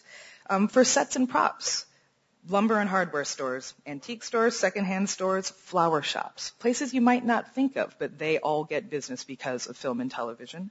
And finally, clothing boutiques and jewelry stores. The cast needs to be dressed, and a lot of that comes from local business. Relating specifically to target industries, the Portland film industry does have some very deep connections to the athletic and outdoor industry. Pendleton, Keene, Nike, Adidas, all those folks do a lot of their catalog shoots here. I facilitate many, many, many permits for athletic and outdoor companies here. And then there's also the interesting link to software, animation, digital media. There's a lot of work that happens not just on location, but in post-production. For instance, a local company, Hive FX, is doing much of the special effects work for Grimm. When the humans turn into monsters, a local company does that kind of work. Also, a local animation studio, Bent, teamed up with Portlandia to do an animation sequence. So it's kind of nice. There's a reciprocal relationship between different kinds of animation and digital media companies already existing here and large film projects that come to work here. And touched on this a little bit, just wanted to give a few examples of more types of neighborhood outreach directly from the productions. Grimm did a few really neat things that featured street roots in one of their episodes. They hired some youth from outside in to be extras in one of the episodes. They actually fixed the Portland, Oregon sign down here in Old Town on 3rd and Cooch. There was, I mentioned that there was some filming in Ladd's Addition as a thank you to that neighborhood. There was a donation made to Friends of Trees by the production as kind of a way to give back to the community. Chrysler donated to Grant High School, and Wheel of Fortune, who was just here, had a big recycling drive for electronics. So there are also a lot of different ways that productions can give back to the community. And this is a fun piece to talk about, too, the marketing and branding that this industry does for our city. Portlandia certainly got people all over the country talking about Portland. I have to say, I just read an article in a Dallas newspaper that sent a reporter up here to Portland to do a little tour of Portland based on all different places in Portlandia skits. And this read like a love letter from Texas to Oregon, and I don't know about you, but I'd never seen that before. So some real good PR there. As I mentioned, Wheel of Fortune recently aired, did a beautiful job of showcasing our city, especially its green and sustainable attributes. So that was a really nice perk. You can see our city on screen every week on Grimm and Leverage. And the more we build this reputation of friendly, great crews and a great place to live and a desirable place to do business, the better it is for everybody. And just wanted to mention a couple of current and future projects. We have done several things to simplify and improve the permit process this year, including creating a new film permit that allows for different kinds of shooting to happen, that it makes it easier for the film production companies, and I think will even bring a little extra revenue to the city, so kind of a win-win there. We are very, very excited about our partnership with the State Film Office and Portland State to do an economic impact study, taking all of the activity that happened in 2011, really delving in, and so come November of 2012, we'll have a lot more statistics and stories and examples of why this industry benefits our area. Just aligning this office more with the mission of the PDC for jobs creation, healthy neighborhoods, really getting involved more in our community. Looking forward to doing more of that in the coming year. And then just the GIS database that I showed you is a new tool that we developed in 2011, and we've also got a brand new website that we just kind of launched. Very excited. It offers a better tool for filmmakers to get information they need quickly and easily. So that kind of concludes my presentation, and I wanted to open this up now to Vince and to David to say a few words. Thank you, Shelley. For the record, I'm Vince Porter. I'm Executive Director of the Governor's Office of Film and Television. I do want Shelley's PowerPoint slide because I don't think I've given such a thorough presentation myself, so thank you. It's really been very important for us to have the PDC and particularly this position as a support. When I look at all the bureaus and all the people that Shelley has had to coordinate on something that seems as simple as a car commercial, I'm so glad that my office doesn't do any of that, and that we can rely on Shelley and her connections within the city to really be a great resource. A couple additional things, a couple updates. We did get some more complete numbers on Grimm, and actually we estimate that at the end of 2011 will be over 130 million, and that's just on the film, television, and television commercial business. The economic study that's doing is really going to delve into a more complete view of the industry outside of the projects that come through our office. So we actually expect those numbers to be even higher.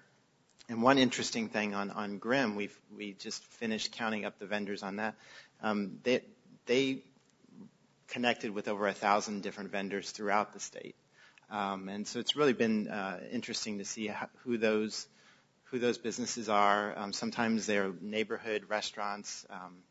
Sometimes in Grimm in particular, the nurseries are very happy because all that greenery you see on screen is actually, a lot of it's brought in. One development on 2011 that I thought was pretty dramatic is just the amount of infrastructure. At the state level, a lot of people look at us and ask, well, is there infrastructure being developed? And it's a little different than what most people consider infrastructure. A lot of it is about equipment. All the vendors locally, because of these shows now, have made dramatic investments in their equipment, which gives additional productions more resources than they've ever had before. But it's also talent. All the various guilds and unions associated with this, and also the crew base, we've seen dramatic growth. I've ask for numbers, but it's somewhere in the range of like 20 to 30% increase in both IATSE, which is the stage union, and even the Teamsters, who provide all the drivers on these bigger productions. So that's all very exciting to see. A couple things I just want to touch on about future, and something Chris and Shelley and I have talked about a lot, is finally we're seeing what people have predicted in this industry for a long time, which is that convergence of digital media and technology with the creative community. And it's something that I think Oregon and Portland in particular has a really strategic advantage, because both sides are very have quite a bit of talent. And in fact, the growth in that area has actually grown by so much. I've been talking to a few companies in animation and digital media that talent recruitment is becoming an issue, and it's something that I think we'll look forward to doing more of in the near future, much the way I think the software community is looking at it as well. So really, to sum up, just greatly appreciative that Shelley and her team, and well, her team is herself, but is available to us as a great resource, and we're always confident that when a project calls our office interested in Portland, that we can forward her on to her, and that they'll be in good hands. Hello, my name is David Crescent. I am the producer in Portlandia, but I'm a Portland resident and went to college here, and I've been making my career 20 years in Portland. So I bring to the perspective of Portlandia, but I also bring some history of having worked in film and video here and the interrelations with government.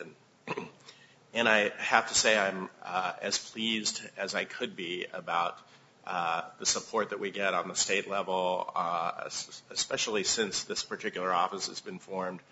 I really feel like it's made a world of difference to producers, both producers who are local, indigenous to Oregon, and producers from outside.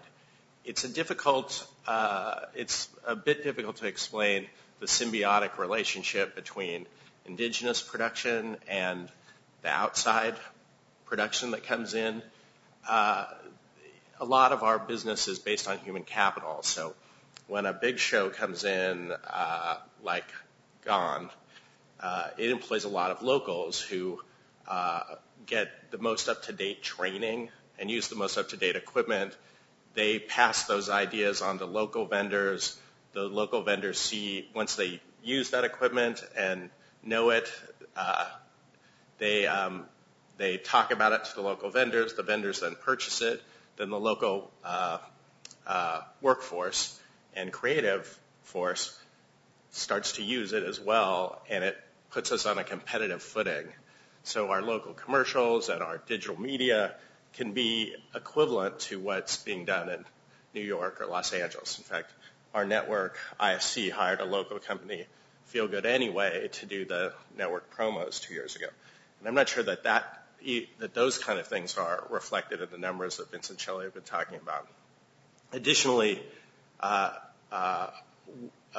there's a lot of work that gets done for charity and pro bono work that gets done, and I think that a lot of that is done by local companies who they have a stake in their community. But also even Portlandia, we feel an attachment to the city, or even the few people who don't live in the city who work on the show, like Fred Armisen, and they will often provide either items for charities or directly will do premier benefits and that kind of thing. So we've been able to put a lot of money back in the community that way. Additionally, we have hired local folks, or IFC, the network, has hired local folks to populate their marketing efforts for the show. So local bloggers are blogging on the IFC Portlandia website. Local photographers are shooting the stills that appear in Variety and other trade productions. They're developing that expertise that they can then offer to other productions going on. So I guess to sum up, thank you.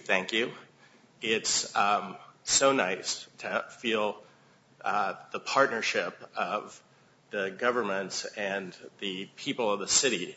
And as a producer, each time you're exploring a new project, you kind of you want to work where you're welcomed. And I feel like at no time in the past has Portland been such a welcoming place, and the state been such a welcoming place to filmmakers, both filmmakers who are indigenous and filmmakers from outside. And it's a real plus for the city. Well, thank you. Spectacular report. I guess we're lucky to have you on board, Shelley. Thanks for coming in this morning. I'm going to apologize for the last-minute delays the last two times. It probably disrupted a few people's schedules. We're very sensitive to conflicts of interest here, so in the interest of full disclosure, I have to tell you that my wife is she's on the Portland Art Museum Board, as liaison to the Northwest Film Center, and at the auction 2 weeks ago, I bought the Portlandia package and had several people come up to me and go, gosh, I can't believe a Portland businessman bought the Portlandia. But I'll also tell you, when the show first came out, there was some criticism or sensitivity within the business community about how Portland was being portrayed. And I said, have you seen the show? And two, did Animal House hurt University of Oregon? So, and the last comment I want to make is, it's great that the mayor, again, recognizes that this is an economic development tool. And so instead of keeping it as a separate little office over in the mayor's office, brought it over to PDC. I think this is the right place for it, and I hope you feel so as well. Absolutely. Right. That's all I have. Steve? Well, spectacular report. Thanks for all of you being here today. Thanks to the mayor for his cameo appearances in your TV show. It's nice that he can be so lighthearted about it. I think it's really quite wonderful.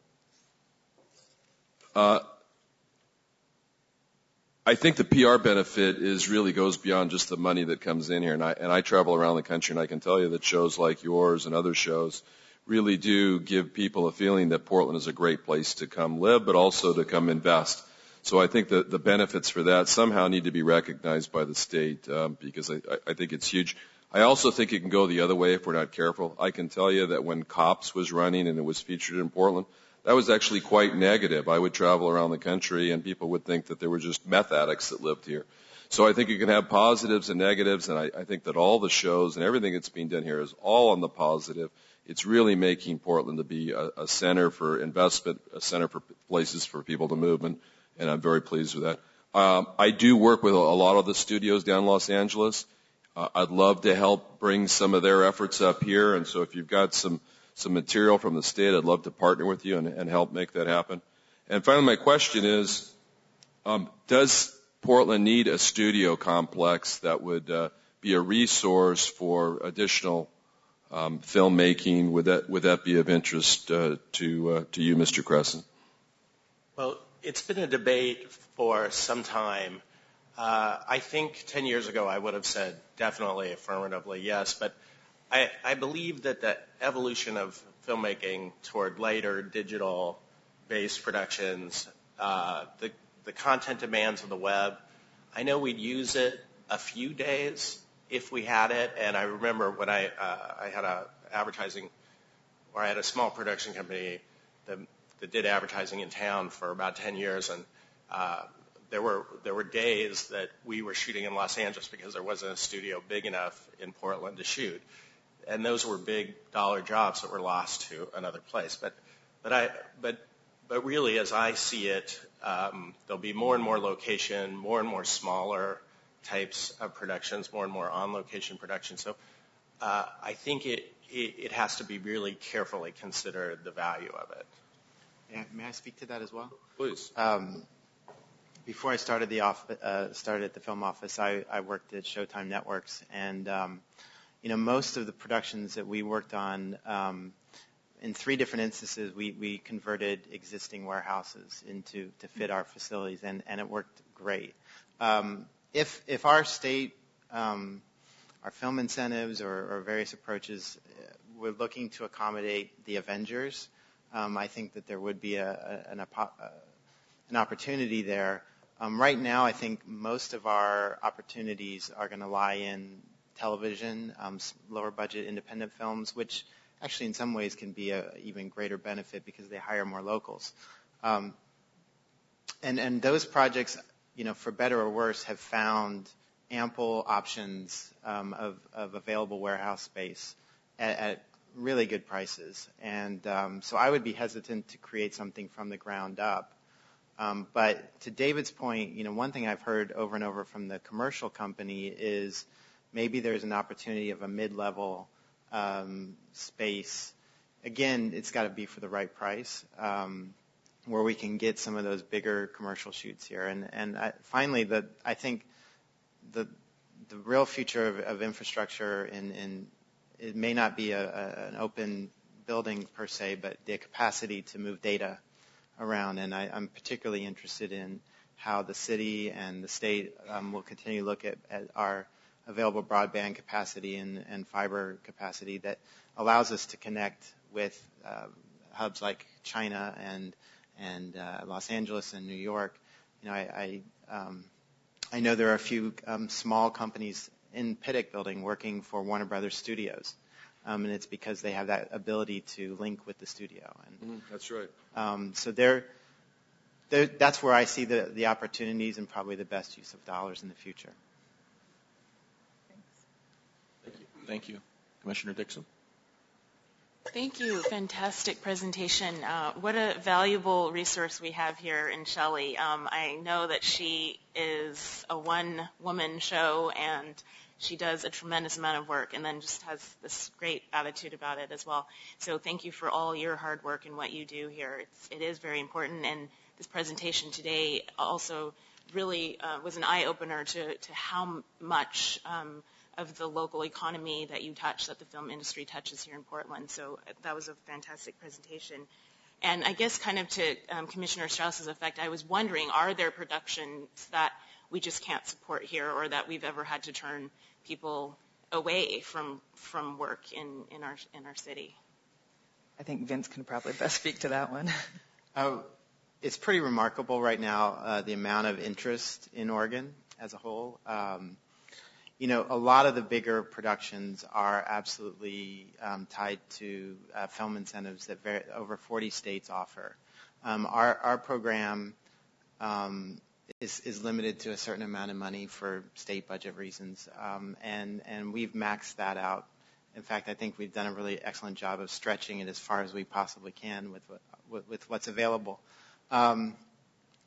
If we had more, we absolutely, there's a new television series set in a Portland hospital that's airing on TNT soon. They originally inquired to us. There's a list.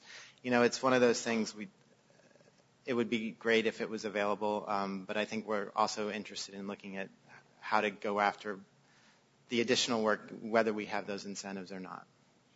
And thank you for coming here as well from Portlandia. I absolutely love your show. I think it's hilarious. And for you, for the success of a show like Portlandia, do you also worry about there being too many shows that could come to Portland? And would that have an effect on kind of the popularity of your show? It might.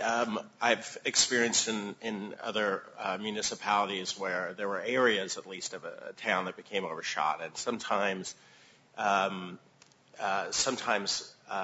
that can create interesting responses from government.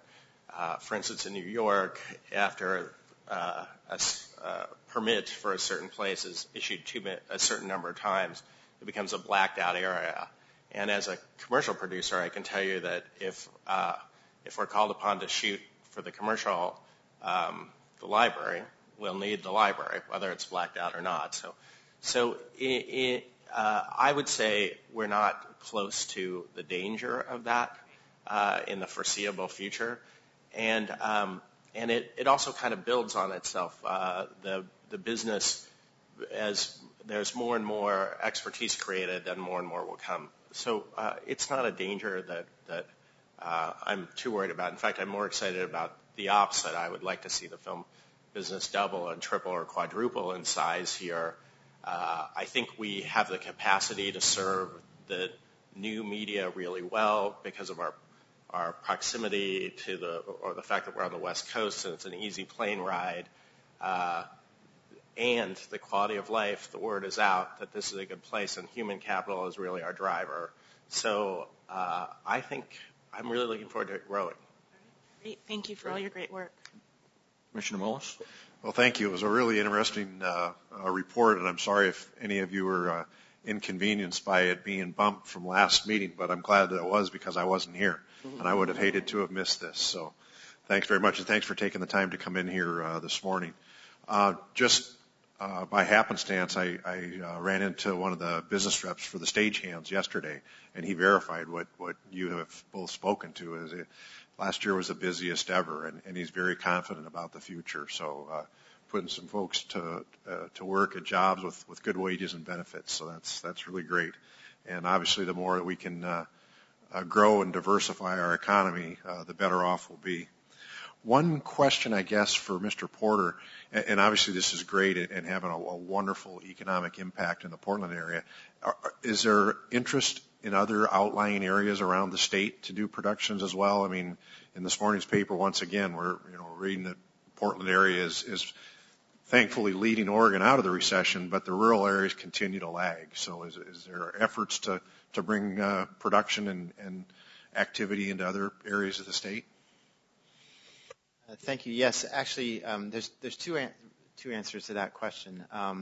The actual activity happening, there absolutely is some. Probably the biggest pocket is, of all places, Ashland, where several independent films have been made down there, and there's a great little community that can make something for a great price, and also. If Portland's film friendly, some of these outlying areas are unbelievably film friendly. The car commercials that Shelley spoke of often go all over the place. So those tend to be a lot of the targets. It just so happens right now that television writers and feature film writers are incredibly interested in Portland. So a lot of those projects have been set here.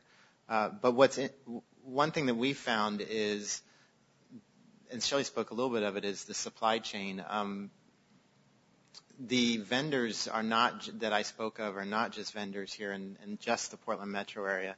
And even my favorite example of this, I was just speaking to the owner of an electric cabling company in Bend, ATI. And Grimm has had such a demand for equipment and that the local lighting and grip company had to increase their demand, and they hired, and I think it was upwards of $200,000 of a electric cabling order. Well, the company in Bend was the one who got the work, and he spoke specifically. He put 3 more people on his payroll just because of that order. So even if it is happening here, we're seeing activity in Bend, and as far down as there are people from Ashland, and I think I'm trying to think of Roseburg that are even coming and working on these projects and then going back to their community. Thank you. Great report. Can't wait to spend a day on the Portlandia set. We're looking forward to having you. Okay, on to item 10, which is an action item, Resolution 6946, authorizing a contract with Lawson Software, Inc. for up to $900,000 for the purchase of up to 5 years of support and maintenance. Good morning. Good morning, Chair Andrews, members of the Commission, and Executive Director Quinton. I'm Ann Price. I'm the Interim Chief Administrative Officer, and my regular day job is the Business Operations Division Manager. With me today is Angela Gillette. She's the IT Division Manager, and Aaron Poole, who's the Business Systems Support Manager. So we're here today to kind of talk about one of our bread and butter systems and one of the opportunities to kind of keep it going. So, Angela? So, good morning, Chair Andrews, Commissioners, and Executive Director Quinton. We're here today. This action will authorize the Executive Director to enter into a new Lawson Software Support Agreement for a term of up to 5 years support and maintenance for a contract total of up to $900,000. The next slide. So just some history on Lawson here at PDC. Lawson is our enterprise resource planning software. We've had it since 1999. It's our primary financial application supporting all transaction processing, general ledger, accounts payable, payroll, purchasing, cash management, human resources, business intelligence, and reporting. And with the introduction last year of our loan software system portfolio, we're now fully integrated between both systems. For a bit more detail, I'll turn it over to Erin Poole, our Business System Support Manager, who's done some stalwart work on renewing this contract and getting the agreement up to date. Chair Andrews, Commissioners, Executive Director Quinton. Again, my name is Erin Poole, and I'll try to be very brief. Shelley and Chris are a hard act to follow. So what do we buy with this contract? We have access to any patches, product upgrades, etc. Specifically, we have annual patches that we need to produce accurate W-2s and 1099s. We have product warranty that all of their products will work as they've designed. We have 24/7 on-demand loss and technical expertise to help with any questions.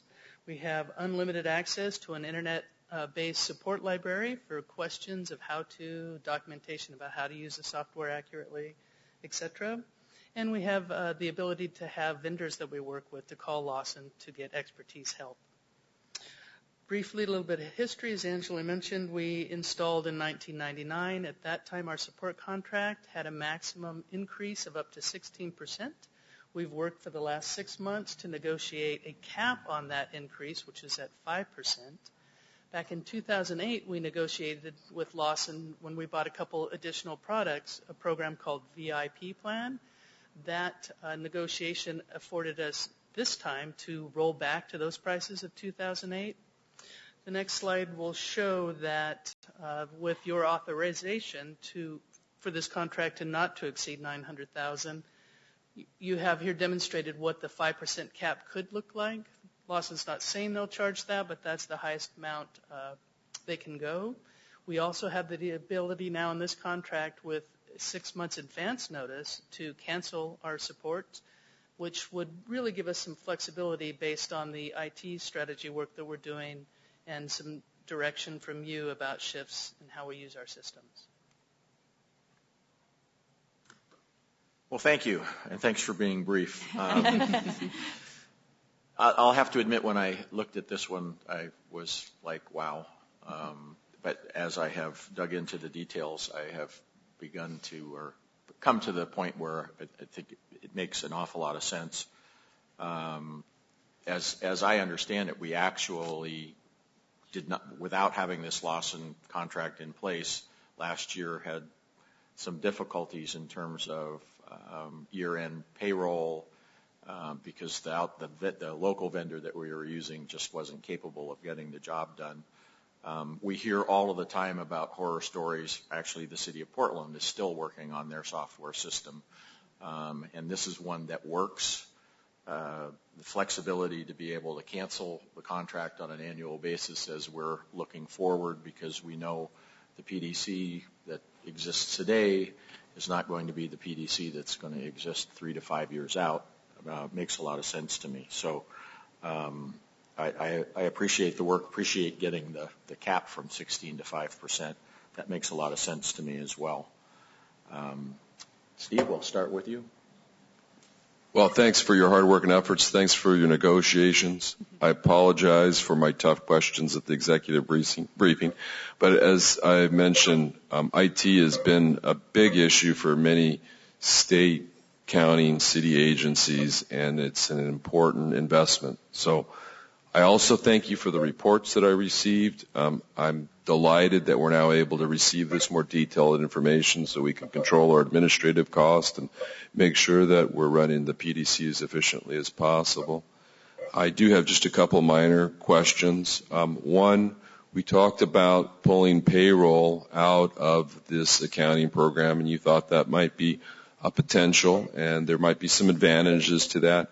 I wanted to know what would the potential cost savings be each year on the on that program. You don't have to answer that now, but would love to have you come back and talk to us about that in a couple months, so that if we wanted to, we could enact that modification and change within the 6 months of our renewal.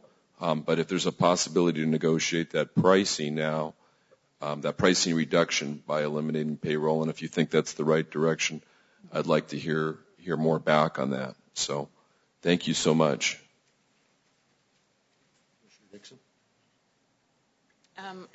Thank you. We all know that, you purchase the software and then there's the upkeep, and that tends to be extraordinarily expensive, and especially with an agency that, we're responsible for so many different aspects of financial tracking. So I think that it makes sense. I like that there's the flexibility of the year contracts and that you were able to negotiate a 5% cap. When it was at the 16%, did we ever exceed $900,000 in a term? No, okay. No, they never charged us 16% either. But it's still good because they could. And in tough times, you definitely don't want to be exposed to that. So I think it's a good move, and look forward to hearing how it works in the next coming years, because as Chair Andrews said, things will change, but we have the flexibility to be able to change this program as we change. Commissioner Mullis? I'll just second the remarks from my fellow commissioners. Good remarks and good questions. Thank you. Okay. Thank you. Good presentation. I would look for a motion to approve Resolution 6946, authorizing a contract with Lawson Software, Inc. for up to $900,000 for the purchase of up to 5 years of support and maintenance. So moved. Second. Further discussion? All those in favor, aye. Aye. Aye. Opposed? Thank you. Thank you. Thank you, Ann. Thank you. So the last item on the agenda is election of officers. We would normally do this in June, but several people are missing, and our meeting at the end of June is going to be a very, very long one. So just for the audience, would remind you that each one of the commissioners are actually selected by the mayor and then go through a vetting process and are approved by City Council. We sit for 3-year terms, sometimes a little different if we're taking over the term of someone else. But then annually, internally, we elect officers. And Commissioner Strauss.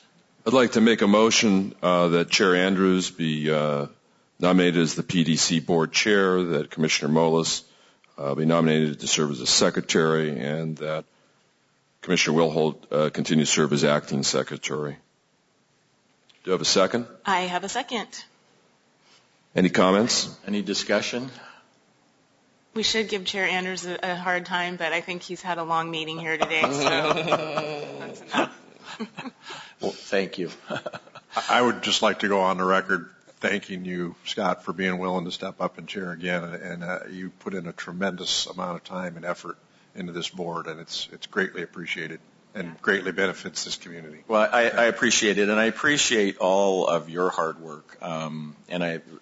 You and Charles stepping up to another term with the change it's going to take at City Council, with the changes that have taken place in this organization over the last few years. I think we all have agreed it's very important to maintain what is a terrific board. I love working with all of you. There is so much expertise and passion for this city here. It's a lot of work, but it's a lot of fun too. It's great work. This is a great organization, and I'm really, really proud to be associated with it, and I will be really, really proud to be elected chair again. So, all those in favor? Aye. Opposed? I was just going to call for the question before he gets an opportunity to change his mind. All right. Patrick, anything for? No, great meeting. Great. We've got a lot done. Thank you so much. Thank you. We're adjourned. Good.